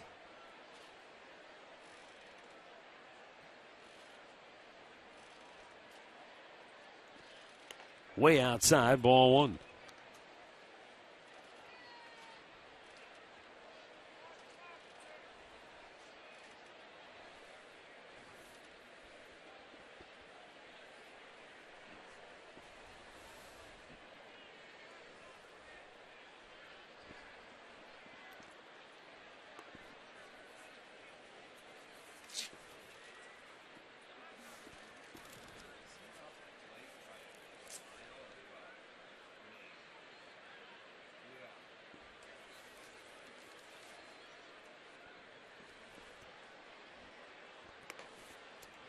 I'm sure when Burke Badenhop was originally drafted in the 19th round in '05 by the Detroit Tigers, it was all set in his mind. He was going to be a Perrysburg kid who grew up not far from Detroit, got drafted by the Tigers, and played for Perrysburg's own Jim Leyland in the big leagues.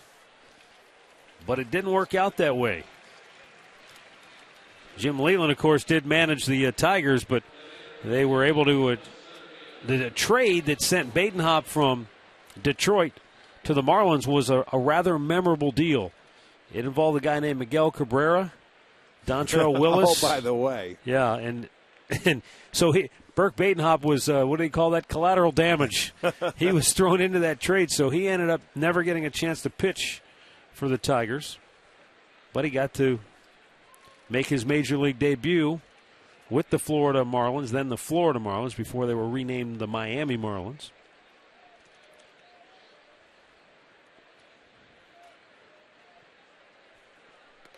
Pitch up and away to Michael Bourne, who has walked, singled, and scored a run tonight.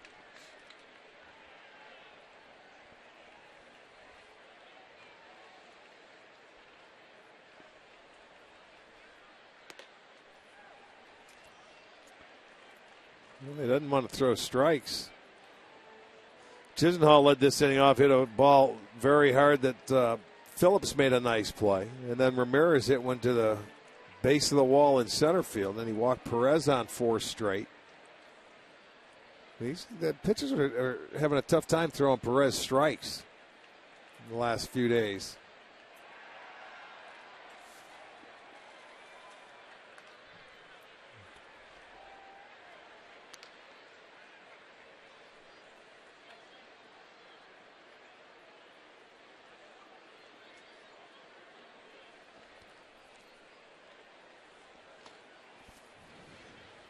Terry Francona, Brad Mills looking on here in the 5th with the Indians leading at 5-2. 2 down, and the pitch to Bourne is wrapped into right field. Perez had to hop over it. He'll stop at second base. Rick, the Indians have had multiple base runners in 4 straight innings now. As we take a look back at our in-game recap, Todd Frazier's RBI double tied it not for long.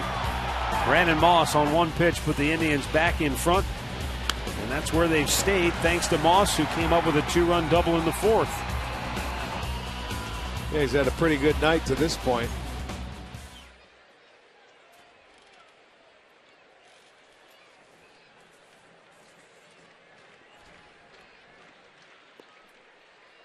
I guess you could say they've had multiple base runners in every inning, because in the first, Kipnis singled, but then was erased on the double play, and then Brantley walked after the double play. Right. I know what you're saying, though. A lot of traffic. Yes, there has been. Well, they've received 6 walks. Throw to first in time, and Kipnis took a tumble. Hopefully he's all right. Stepped on Votto's foot. He appears to be okay. No runs. A hit, 2 men left. We played 5. Cleveland 5, Cincinnati 2.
Cincinnati Reds 5-2.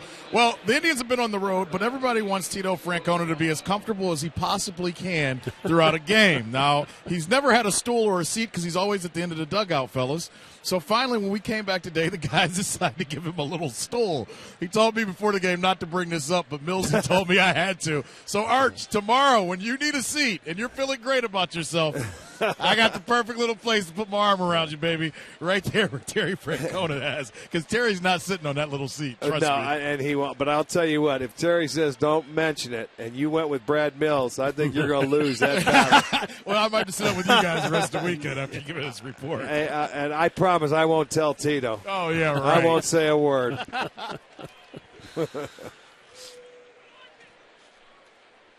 Yeah, that is.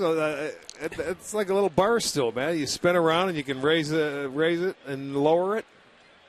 In the dirt to Votto. He's 1 for 2. Struck out his last time up. Carrasco has him down on the count here. Yeah, not many managers throughout the course of the game can sit down. You know, as it goes on, you may be able to sit for a little bit, but base runners happen. You're in constant motion.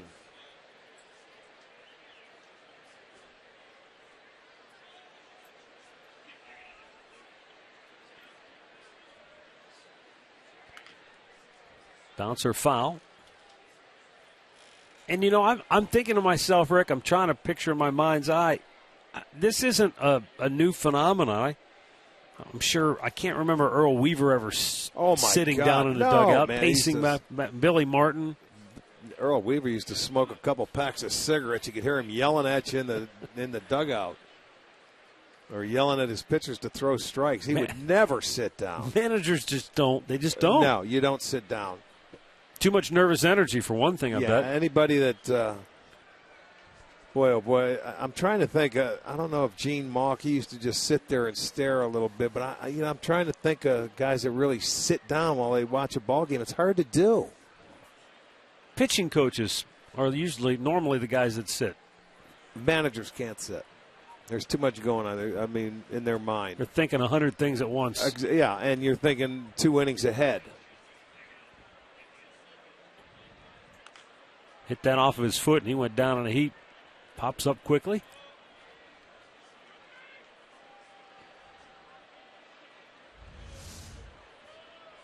But, you know, you think about a pitching coach, and he's studying the pitcher. He's watching the pitcher. Yeah, mechanics, seeing what's going on. He's always making notes. He's got a little card. He's always they have to sit down and write. Hitting coaches, they're usually up and around because they're probably doing soft toss in between innings or getting a guy ready. You never see hitting coaches. Rarely. Fly ball left field, slicing out of play. They're like gym rats. They're cage rats is what they are. They're in the cages. Absolutely they are. Indians now have double barrel action in the bullpen as Carrasco closes in on that 100 pitch mark. It's been a weird night for Carlos. Not that he's pitched poorly by any stretch. He's only allowed the 2 runs. But he just hasn't had a consistent feel. You know, it's funny because when we talk about guys and, you know, when you look at the number of innings, there you are, 62% strikes. And he's usually pretty good. He's anywhere from 60 to 67 to 68% strikes when he's out there. You know,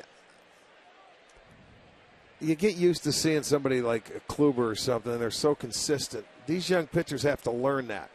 And, you know, he came up and he had a good second half of the year last year. He had a good 2 months. He was very hot. And now everybody thinks he's going to go out there and be consistent like that every start he goes out there. That's not going to happen. They got to learn to go out there without their good stuff and battle their way through games when he doesn't have the good fastball command like tonight. And he's got to work his way through games. Boy, he made a big pitch when he needed to. And he let out a fist pump. Well, and he should, because that's when you get a hitter like Votto, I'll tell you what, that's earning it. He has 5 strikeouts. He got one to chase there with a man on second and nobody out. But there's a nice breaking ball. He's down in the zone. He got Pena to check his swing. And you swing over the top. I'll tell you what, he's battling tonight. That's a tough out right there to get. Now Todd Frazier takes a strike. Frazier doubled in a run in the third inning. That's the last Cincinnati Red to get a hit in the game. And that one was just about caught by Murphy in left field. And it didn't look like a look, ball gets hit over your outfielder's head. It's hard to say it wasn't a bad pitch, but it didn't look like that bad of a pitch. It probably wasn't. Almost one-handed it, but he's strong enough to hit it that far. Yeah, this guy, he's a good player. You got to give him credit. And when you're an outfielder and, you're playing the positions that they have set up for you, the ball gets over your head. If you don't catch it, well, then that's the pitcher's fault is what you say. That's how you look at it as an outfielder. But it doesn't necessarily mean it was a bad pitch because the guy hit a double off you. Swing and a miss. That he blew it right by pitch. him. You talk about spotting your four-seamer there.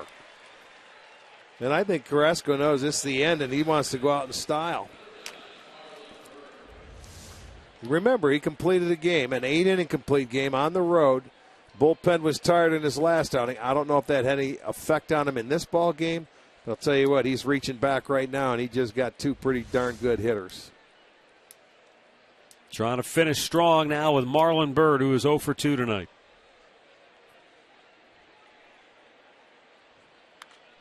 Out of play to the right. This is and what they did. They got him some runs tonight. Cincinnati scored early. They bounced right back and scored two and took it back. But they came back and they got that response run against them. But the offense came right back. They scored in 3 straight innings, and now it's his job to just put one more zero up and get one more out. And then you can turn it over for the last 9 outs to the bullpen.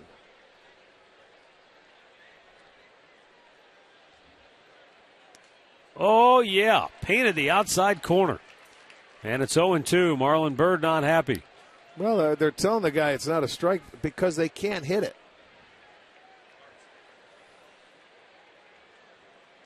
The third time Carrasco's been going through this lineup, he's thrown 19 pitches, Matt. 15 of them have been strikes. Well, I tell you what, I give Manny Gonzalez a lot of credit because he's giving these guys a lot of leeway. Yes, he is. Yes, he is. He could overreact and give him a quick heave-ho like a lot of umpires do. No, he kept his mask on. He's staying there. He's been fine. He's taking it. 2-strike pitch. Hit foul. Well, see, he made him swing. That was the same pitch that he just took, and he's able to foul it off. You can't take it if he's going to call it. As a hitter, you got to know. If you're consistently going to call that pitch, then I'm going to have to do something to stay alive with it. And now the 0-2. Breaking ball struck him out swinging. Byrd fires the bat away in disgust. Carlos Carrasco strikes out the side here in the 6th inning, finishing with 7 Ks on the night.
5-2, Indians in front. Going to the bottom of the 6th inning. Mickey Callaway talking with Carlos Carrasco. We assume that his night is over. Yeah, there's a fist bump right there. I'm thinking he's done. I'll tell you, he ended in style.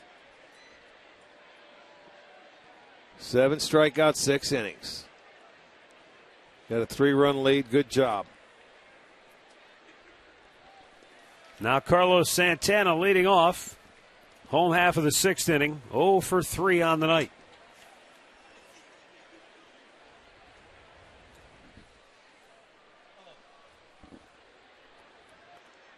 And a swing and a miss.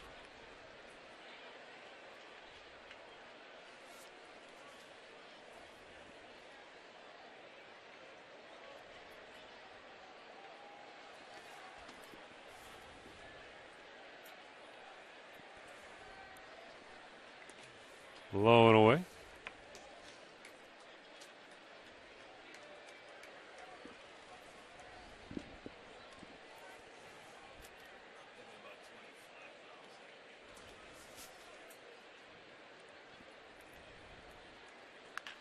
Hit hard but foul.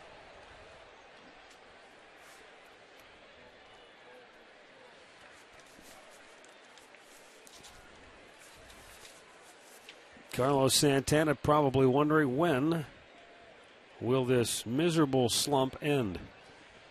That's going to end when he shortens his swing a little bit and he quits trying to pull everything. He grounds out here to extend that slump to 0 for his last 25.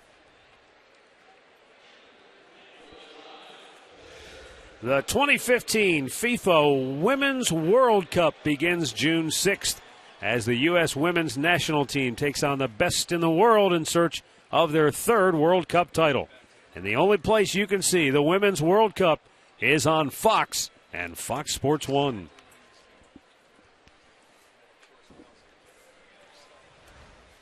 Here is Michael Brantley.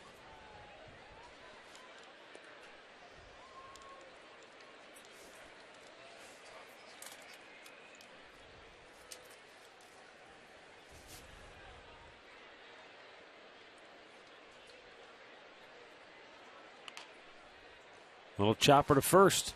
And Brantley grounds out 2 down. As promised earlier, it's Miller time, brought to you by Miller Lite. Brandon Moss, boy, good to see him get loose tonight. First pitch of the 3rd inning, destroyed for a home run, put the Indians in front 3-2. And then with 2 outs and 2 aboard in the 4th, a 2-run double.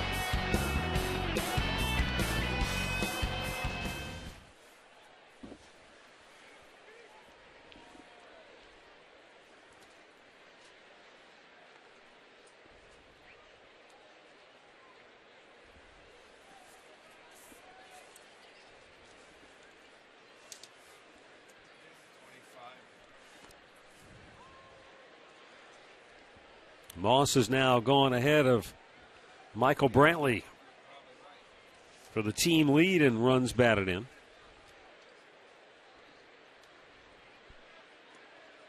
Chased one. Down and in, went right over the top. You know, we're talking about Badenhop being from Perrysburg, Ohio. You know who else is from Perrysburg, Ohio? Jerry Glanville. Oh, is he really? Yeah, he's a Perrysburg native. Moss pulls it foul. Hit it hard, but I wonder if there was a ticket left on the pass list for Elvis today from Badenhop. The man in black, you Jerry know what I'm Glanville. talking about. Yeah, he used to leave tickets for Elvis at every game. Isn't that something? He was convinced one of these days He's going to show up. He was a colorful character, no doubt about it.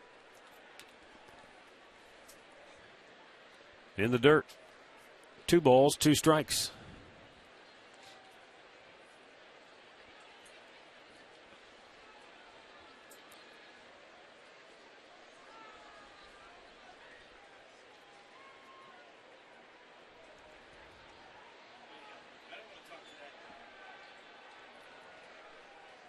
The pitch just missed a full count. It's funny. Did you see Frazier and Phillips were walking off the two actually started to run off the field. Looked a little low. He went down and looked at it, but sometimes you can get fooled or tricked when you're sitting out there. That one backed up, almost hit him. And the inning will continue with a 2-out walk. Well, KeyBank Kids tickets start at just $10 for kids 12 and under with the purchase of an adult ticket. Kids tickets are located in the new family deck out here at Progressive Field, and you can log on to Indians.com/kids ticket today.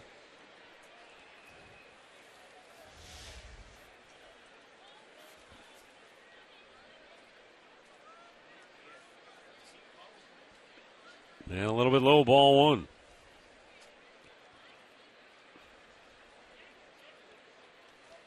Jerry Glanville used to talk about playing games at Old Cleveland Stadium. He used to love going into the locker room to hang his clothes up on a nail. Yeah. He used to love talking about that. Badenhop missing with the first two to David Murphy, and quickly out is Tucker Barnhart.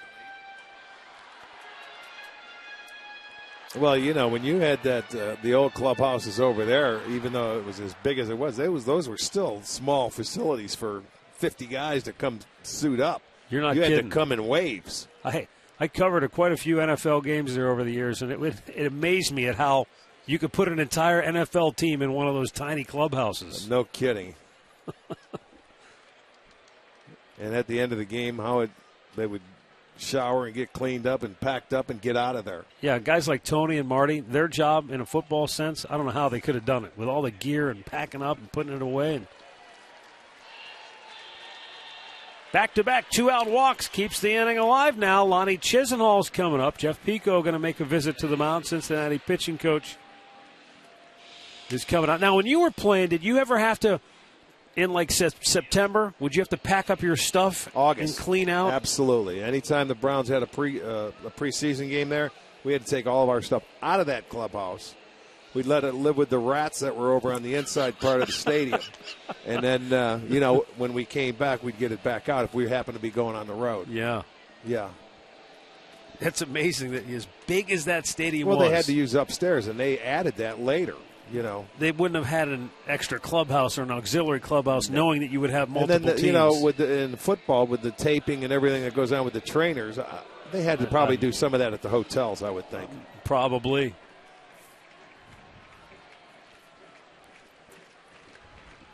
Because back in the day, when we were over there in the clubhouse, trainer's room, we had like 3 dumbbells, a 10, a 5, and a 2-pounder. There was no weights or anything like that. They didn't let you lift. And they were sitting under Jimmy Warfield's table. What about the players' lounge? Yeah. Well, it's that little stool you were sitting on in front of your locker. You see that? You see that stool they had for Tito? They brought that from the old thing, and they put pads on it from the old stadium. Video room? No video room. We had Video Joe with a camcorder, and he was like twisting it. Like Cecil B. DeMille? Right. Action. Yeah, there wasn't much video to be watched. 2 on, 2 out. Chisenhall try to bang it up the middle, but it's cut off, and the inning is over. Tribe strands a pair, and after 6, they continue to lead it 5-2.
Visit mykiacleveland.com to learn more. By Levin Mattress, located in all Levin furniture and freestanding locations. And by AT&T Uverse, has more channels on the go than cable. All right, it's a 5-2 Cleveland lead. 7th inning. Carlos Carrasco finishing strong by striking out the side in the 6th. And he yields now to the bullpen the rest of the way. They need 9 outs to nail it down. Nick Hagedorn first out of the pen. He's got the 6, 7, and 8 hitters in the lineup. Well, you consider another good start now for Carrasco to add to the ones that's been through that rotation once. But I'd like to see all those boys take off. Get on a little run like they had last year. Nick Hagedorn sporting the beard.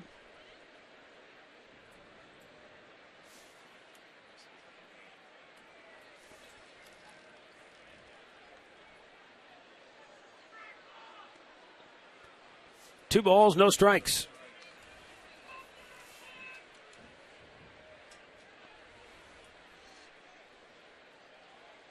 Pena, switch hitter. Jay Bruce, right-handed bat on deck, then a pair of switch hitters after that.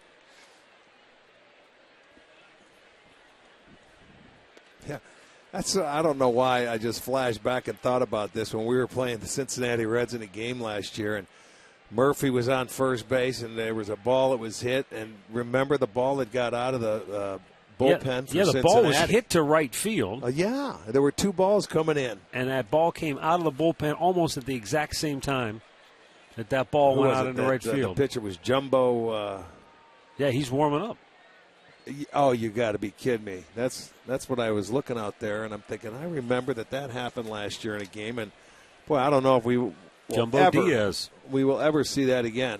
Well, if keep your eye on him, camera. He may try and throw it in here. Liner to second base, caught by Kipnis. One away. Well, let's flash it back. That's amazing. You guys are so fast. There goes the ball. You saw it at the top of your screen. So there's 2 balls right there. There's 2 coming out. The throw to second. He's safe. But Murphy saw the ball in the outfield grass rolling. Yes. He thought that was the ball in play. He came around third. Look at, there's 1 run. Here comes Murphy, and that ball gets out of the bullpen, so he lets it go. The fielder, Murphy picked it up and saw it in the grass, was thinking of going home. What's that ball doing? That was so strange. Well, we don't have to worry about that happening I think ever that's again. why we moved the, we changed the bullpens. We took them out of right field. Boy, you guys are quick.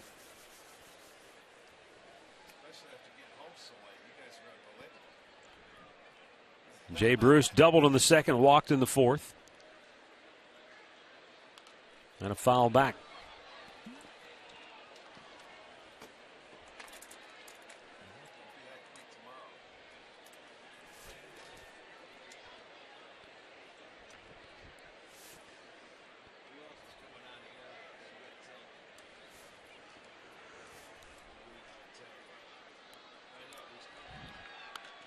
Breaking ball, and it hung, and it's a base hit to right field for Bruce.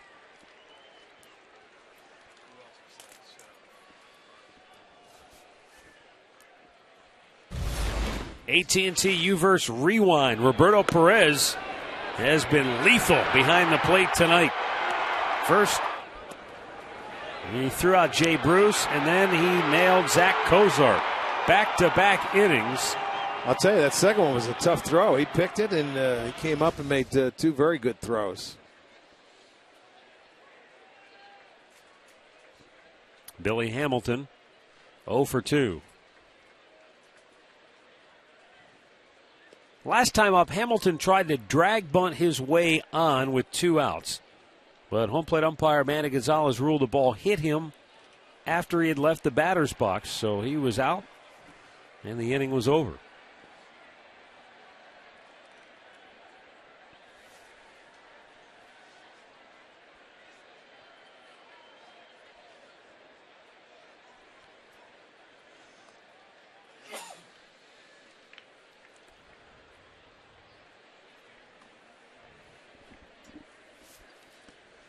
It's not out of the realm of him push bunting here with the left-hander on the mound. Popped it up. Should get him out. Here's Kipnis taking over and makes the catch. 2 away.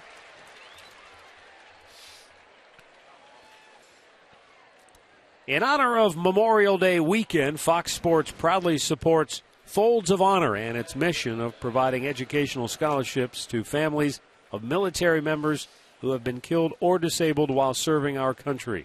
For more information, visit foxsportssupports.com. 2 down for Tucker Barnhart, who is 0 for 2 on the night.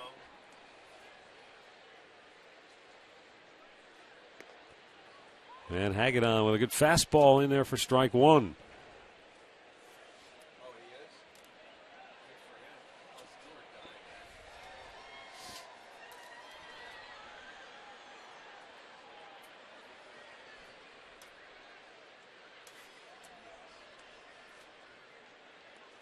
Barnhart wailing away as Hagedorn took a little something off.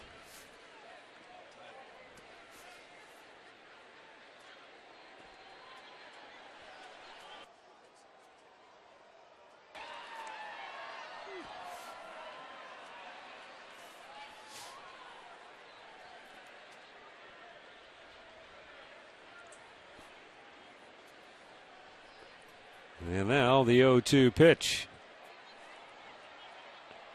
Barnhart would not chase.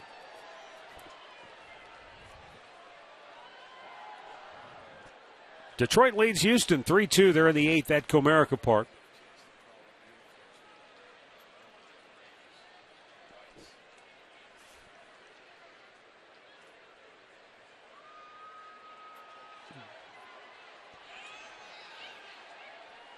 Now the 1-2 pitch. Up and away. Twins and White Sox are tied 2-2. They're in the 5th at U.S. Cellular Field in Chicago. And at last check, the Royals were running roughshod over the Cardinals. 5-0. I think that's in the 4th inning. 5-0 Kansas City. The 2-2 pitch. And a foul back.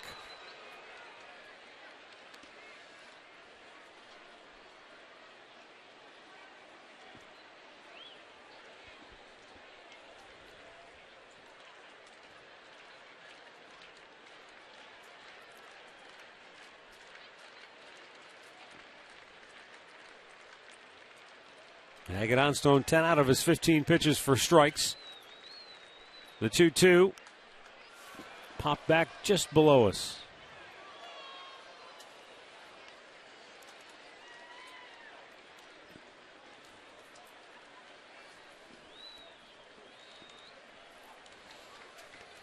Nice crowd on this Friday night here at Progressive Field. First fireworks show of the year taking place after the ball game.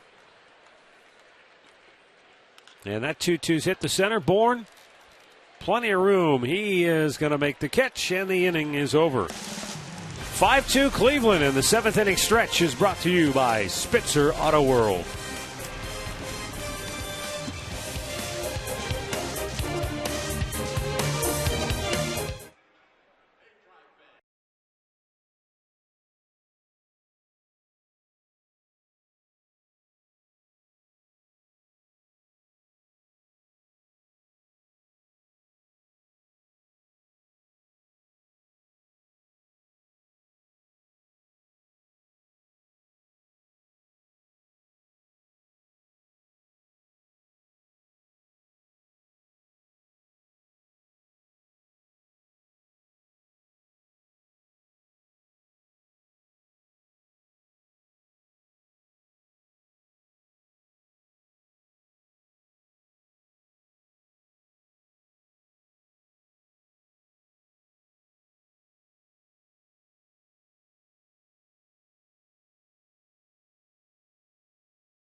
7th. Before we do that, let's go back to the studios for a Mazda game break. Hey, Matt, let's head to Kansas City where Kendrys Morales is having a heck of a night. Here in the first inning, he hits a 3-run homer to put the Royals ahead 3-0. Then in the third, a 2-run homer. 5 runs batted in, 37 ribbies for the season. That leads the American League. Royals up 5-0, Matt. Wow. Thanks, Al. My bad. He's not in the studio. He's at the corner. Joint's got to be jumping down there tonight. Well, that's what he was doing. He was dancing over there with some people over in the corner. Yeah. There it is, sold out. What, tonight and tomorrow? You know, you can grab some friends and you catch a game at the new corner bar, which is we're looking at right now. It's open to all fans at Progressive Field. $13 district ticket presented by Sports Time Ohio. And they are going quickly, so get yours today. Go to Indians.com. Sold out tomorrow, though. The district ticket is. Yep. Yeah, it's a hot item. They like it down there. You can still come see the ball game, though. Tickets available, just not the district ticket. Correct, just the district ticket. Jumbo Diaz making his 18th appearance. He's got the bottom third of the Indians' order here.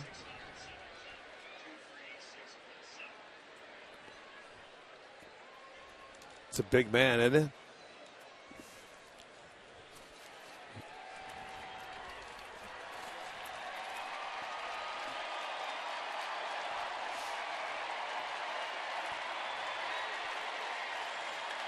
And a ground ball, second base, routine play for Phillips. 1 away. They list him at 6'4", 278. Yeah, that's maybe kind. Indians live from the corner. Brought to you by Conrad's Tire Express and Total Car Care. It's coming up next here on Sports Time Ohio. Al and Jensen are going to man the show with the fireworks show going off in the background. What a way, boy. Kind of like Katy Perry, though. They are a firework. Yeah. They'll be doing that show all night then.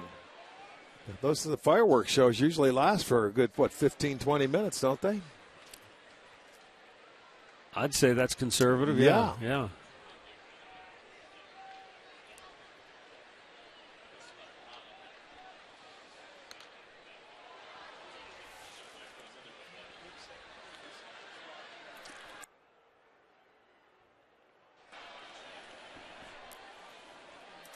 I still remember, growing up, go to the local fireworks show.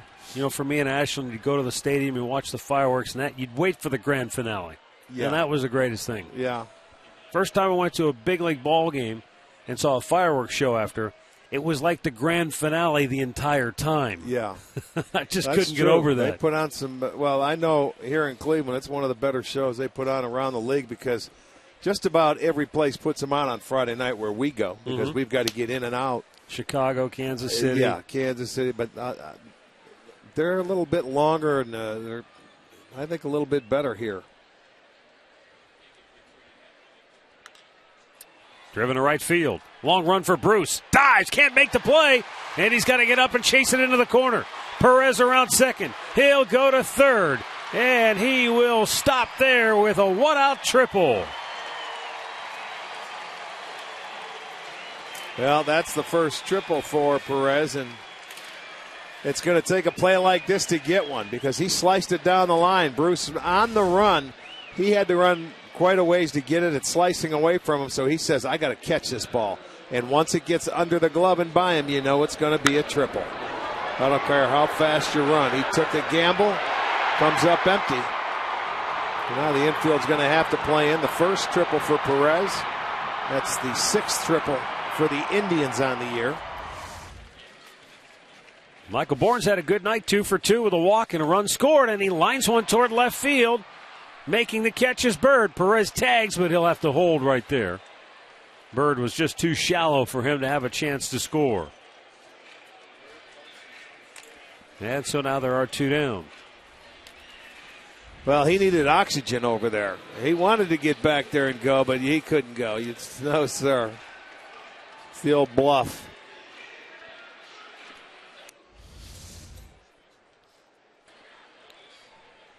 You go home to third on that triple when you're not used to running that. It's a little gasser for him. 90-yard dash. Well, I know these are all young kids, but especially when you've been catching all game long. Yeah.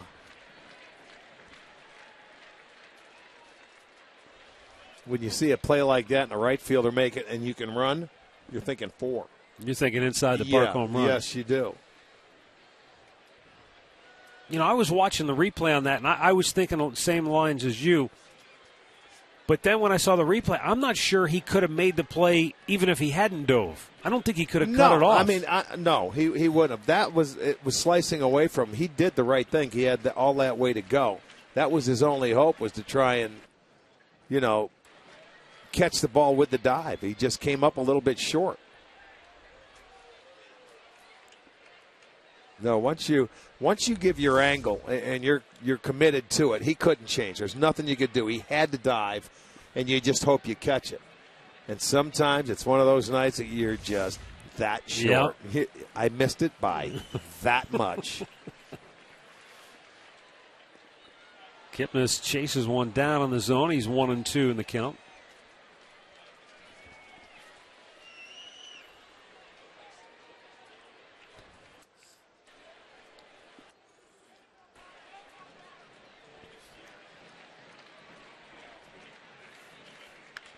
Right back up the middle. Kipnis delivers a 2-out RBI single as the Indians extend their lead to 6-2.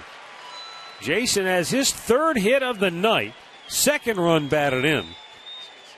And the triple by Perez pays dividends for the Indians here in inning number 7. Well, 2-out base hit, and good night for Kip.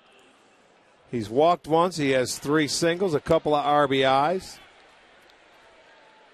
So that's 10 hits again for the Indians. Now they have 6 on the board. They still have left 10 stranded. 7th time that Kipnis has had a 3-hit game now on the year. Would he have a string of 8 games where he reached base consecutively? Safely 3 times. Yeah, safely 3 or more times. In a game, which is some kind of run in its own right. And a lot of those were 3-hit games, not just walks, hitting a couple of walks or something. That is correct. Well, I'll tell you what, he really took off after Tito put him in the leadoff spot. Took him a little while to get going, but once he got going, he hasn't quit.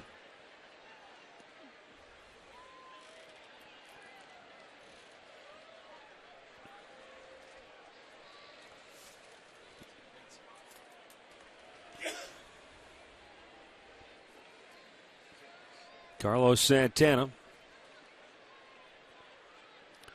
0 for 4 tonight.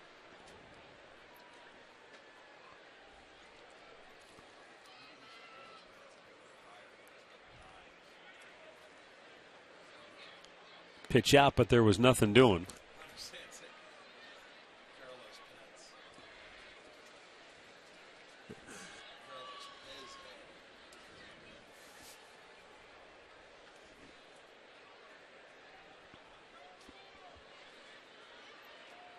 Now the 1-1 pitch, and that is low and away.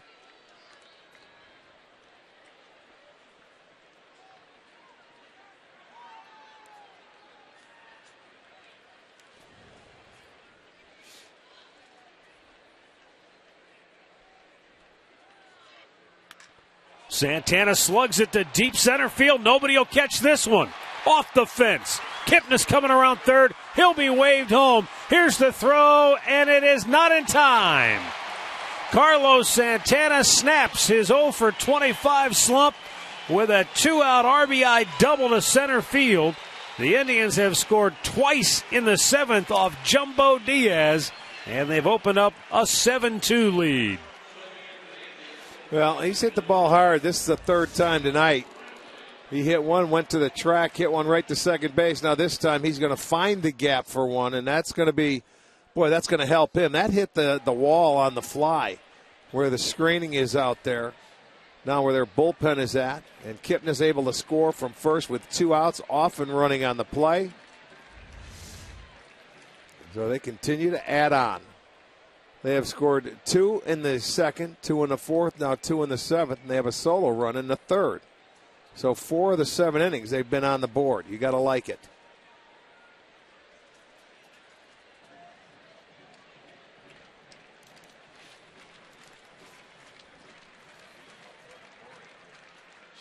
Brantley checks. It's up high, 1-1.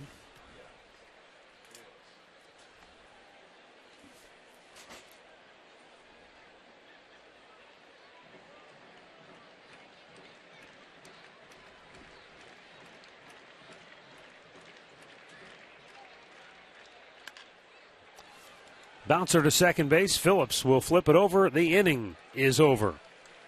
2 more for the Indians. Jason Kipnis drives home Roberto Perez. Santana brings home Kipnis.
Reproduced or retransmitted in any form, and the accounts and descriptions of this game may not be disseminated without the express written consent of the Cleveland Indians.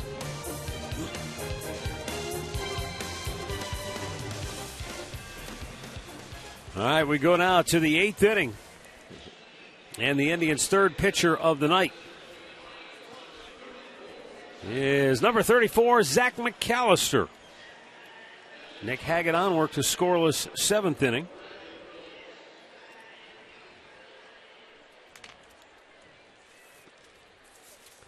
Those are the overall numbers for McAllister this year. In his last 11 games, he's pitched 12 2/3 innings, and he's allowed 1 run with 19 strikeouts.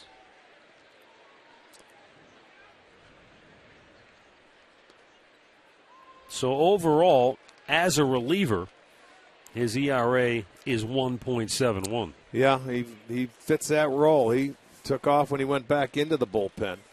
I know deep down he wants to become a starter, or he wanted to. He ended up starting at the start of the year, but he's so much more effective because of the inconsistency of his off-speed pitches, where he has a tougher time commanding 2 or 3 pitches in the zone. You don't have to do that out of the bullpen with his stuff.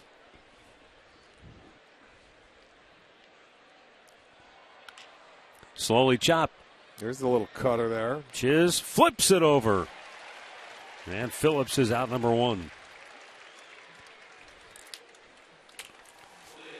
Let's go back down to Andre. Boy, the Indians' starting rotation has been just about as locked down, lights out as you can get. Absolutely. You guys want to start a winning streak? You want to start winning some games? I'll throw out these starts for you. In the last 5 starts, you've gotten 35 innings, only allowed 22 hits, 6 earned runs, 9 walks, 40 strikeouts, and an ERA of 1.54. Starters averaging 7 innings. Not a lot of work for the bullpen when they're pitching that well. That's a good thing. That's the way you want to set it up.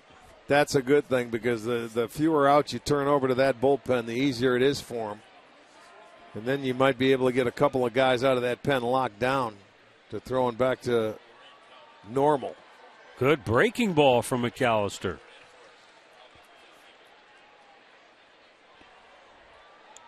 Get Kluber tomorrow afternoon. 4 o'clock start. Good fastball, just ring him up. Cozart strikes out for the second time tonight. So here's what they have done in their last 5. You got to love the innings pitch, getting deep into games consistently. Yeah, the innings pitch, you like the hits given up. The strikeouts, when these guys are on, the strikeouts come because they're pitching ahead in the count, but the runs given up, there should be W's there with every one of those starts. Joey Votto 1 for 3. Well, in all fairness, Chris Sale pitched true. a whale of a game opposite Corey Kluber. I know it. I mean, we did it. They matched up, and they both enjoyed the matchup, I believe. I know Sale got off. He was.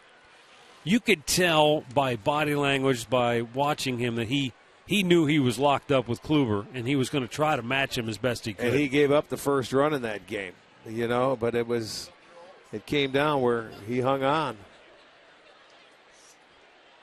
The 0-2. Struck him out. Inside corner. Votto's going to get run if he's not careful. They have complained more than any team I think I've seen all year long. Well, Votto does not get tossed, but the Reds go 1-2-3.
Presented by Conrad's Tire Express and Total Car Care, coming up next here on Sports Time Ohio. Bottom of the 8th inning. Another new pitcher for Cincinnati. Jumbo Diaz worked an inning, allowed 2 runs on 3 hits.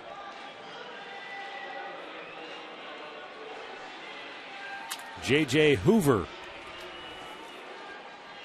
coming on to face Moss, Murphy, Chisenhall.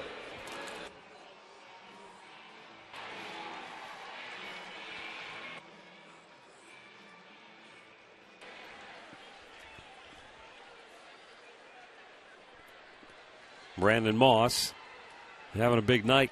Homer, 2-run double. Walked his last time up.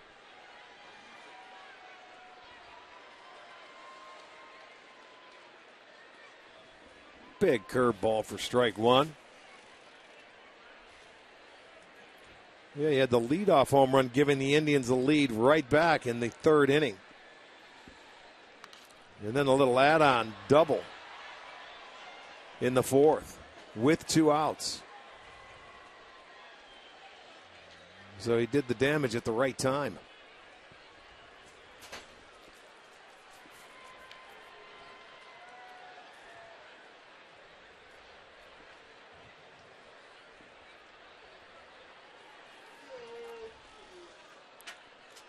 Tigers have extended their lead over Houston 6-2 in the ninth. Texas beating up on the Yankees in New York 10-5. They're in the eighth. Foul back by Moss. White Sox and Twins still deadlocked at 2. They're in the seventh in Chicago. Twins with still just 2 hits in that game.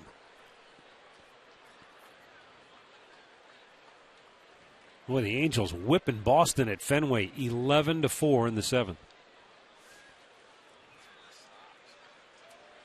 And the Royals still a 5-0 lead over St. Louis in the fifth inning at Kauffman Stadium.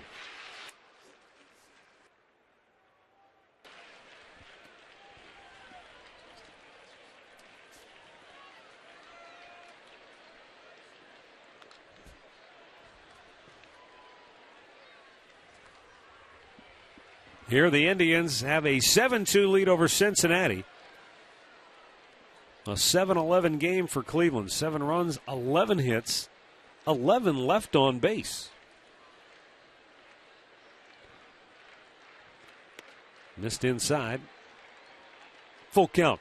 For Cincinnati, 2 runs on just 5 hits. Well, they've left 4. Yeah, they're yelling from over in the dugout at him now. He has heard a lot from the Reds team tonight, no doubt. And Moss chased a pitch in off the plate. That's the first strikeout for Cincinnati pitching tonight.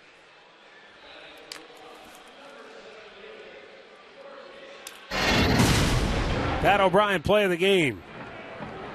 Brandon Moss, this was a key hit. It was a 3-2 Indians lead at that time. But with 2 outs, Moss delivered the 2-run double that opened up, gave him a little breathing room.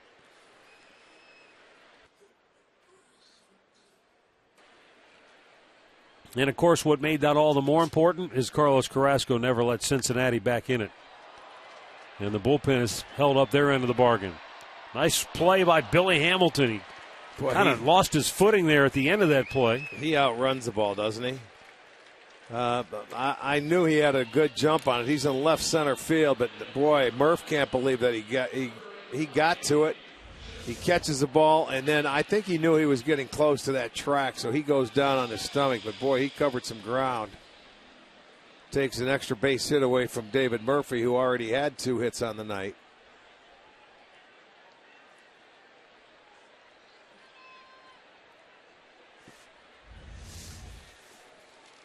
So with 2 down, Lonnie Chisenhall 0 for 4 on the night is the batter, and a foul back.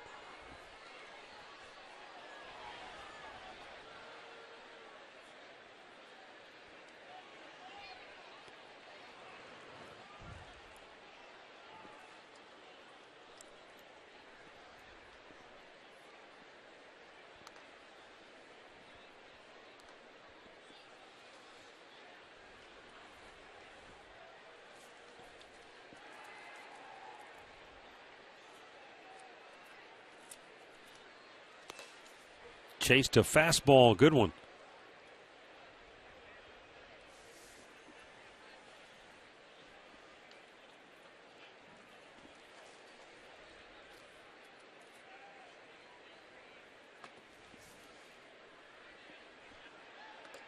And the same pitch gets him the same result. 1, 2, 3 go the Indians for the first time tonight.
Let's take a look back at our keys to the game, courtesy of Wayside Furniture. Take care of Brandon Phillips, 1 for 4 with a double and a run score. That was in the third inning. He's 0 for 2 since then. And the Indians, while Cincinnati did score first, the Indians came right back and answered. Yeah. And they just continued to score and add on. Yeah, they never let them get the lead and keep it or put a 0 on. They fought right back, and then they took it. So it's nice to do, especially here, first game of a series.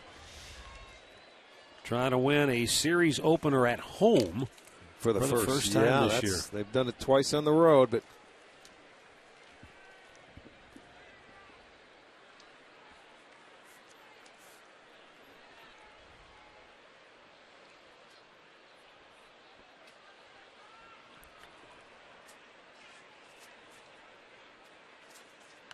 out of play to the right.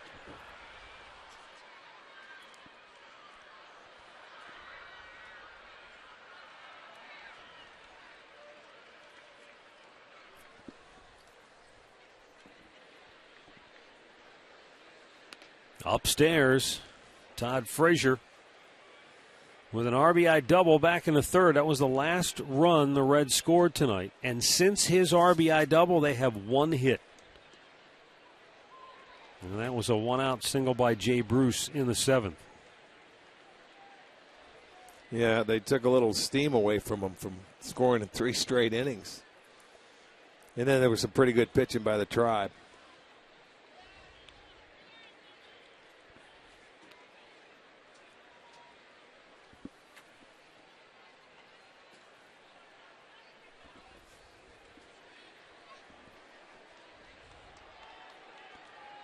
The 2-2, and Bird, or rather Frazier, with a line drive base hit into right center field.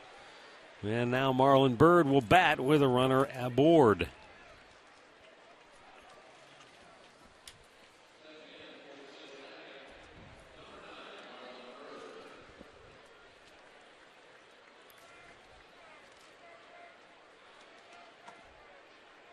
Bird, 0 for 3, struck out his last time up.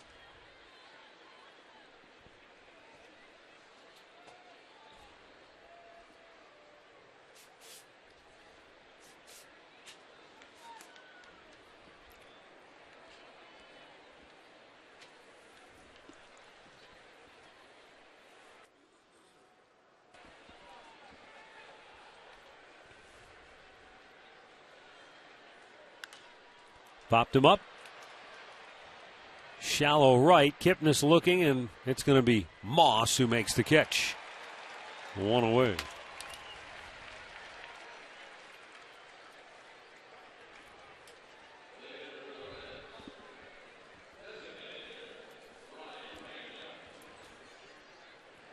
One out of the ninth. Indians up 5, and Brian Pena walked and scored in the second inning. Struck out, lined out since then.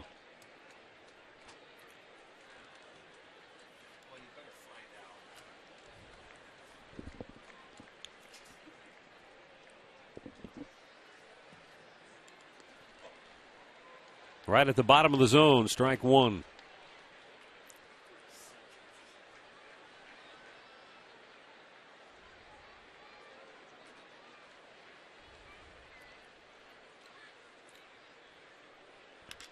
Line to short, caught by Ramirez. 2 down.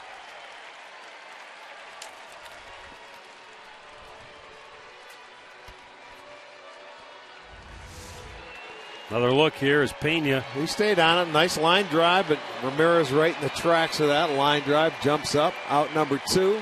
1 away.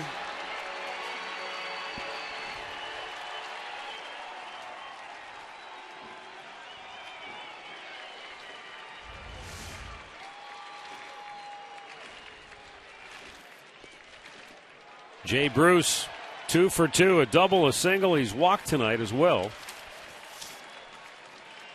23,617, the attendance here tonight for the series opener.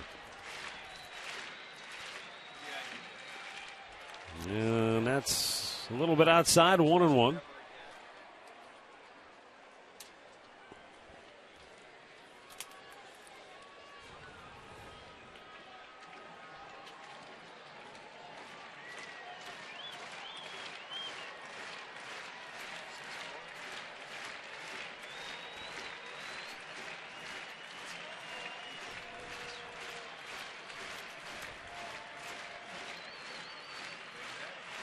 Now the 1-1. Bouncer foul.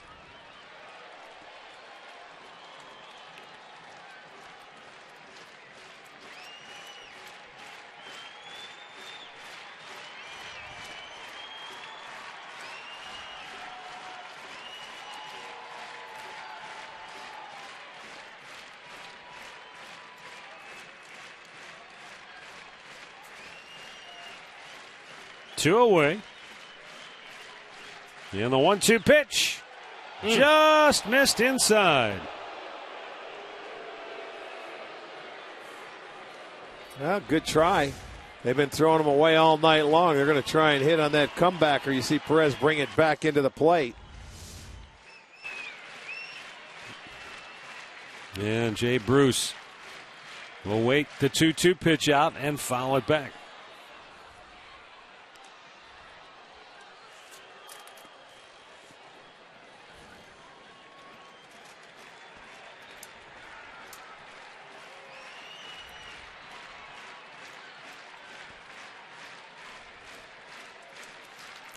Now the 2-2 from Atchison.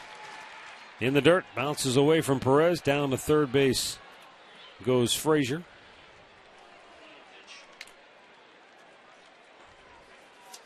Wild pitch will be charged to Scott Atchison.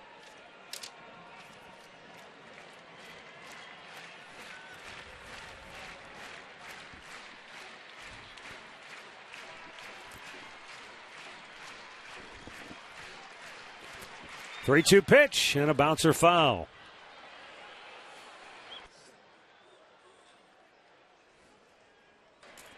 There you go. You go home happy. Look at that. Not only they get a ball to go home, she gets where they're going to watch the fireworks after the ball game. Good timing.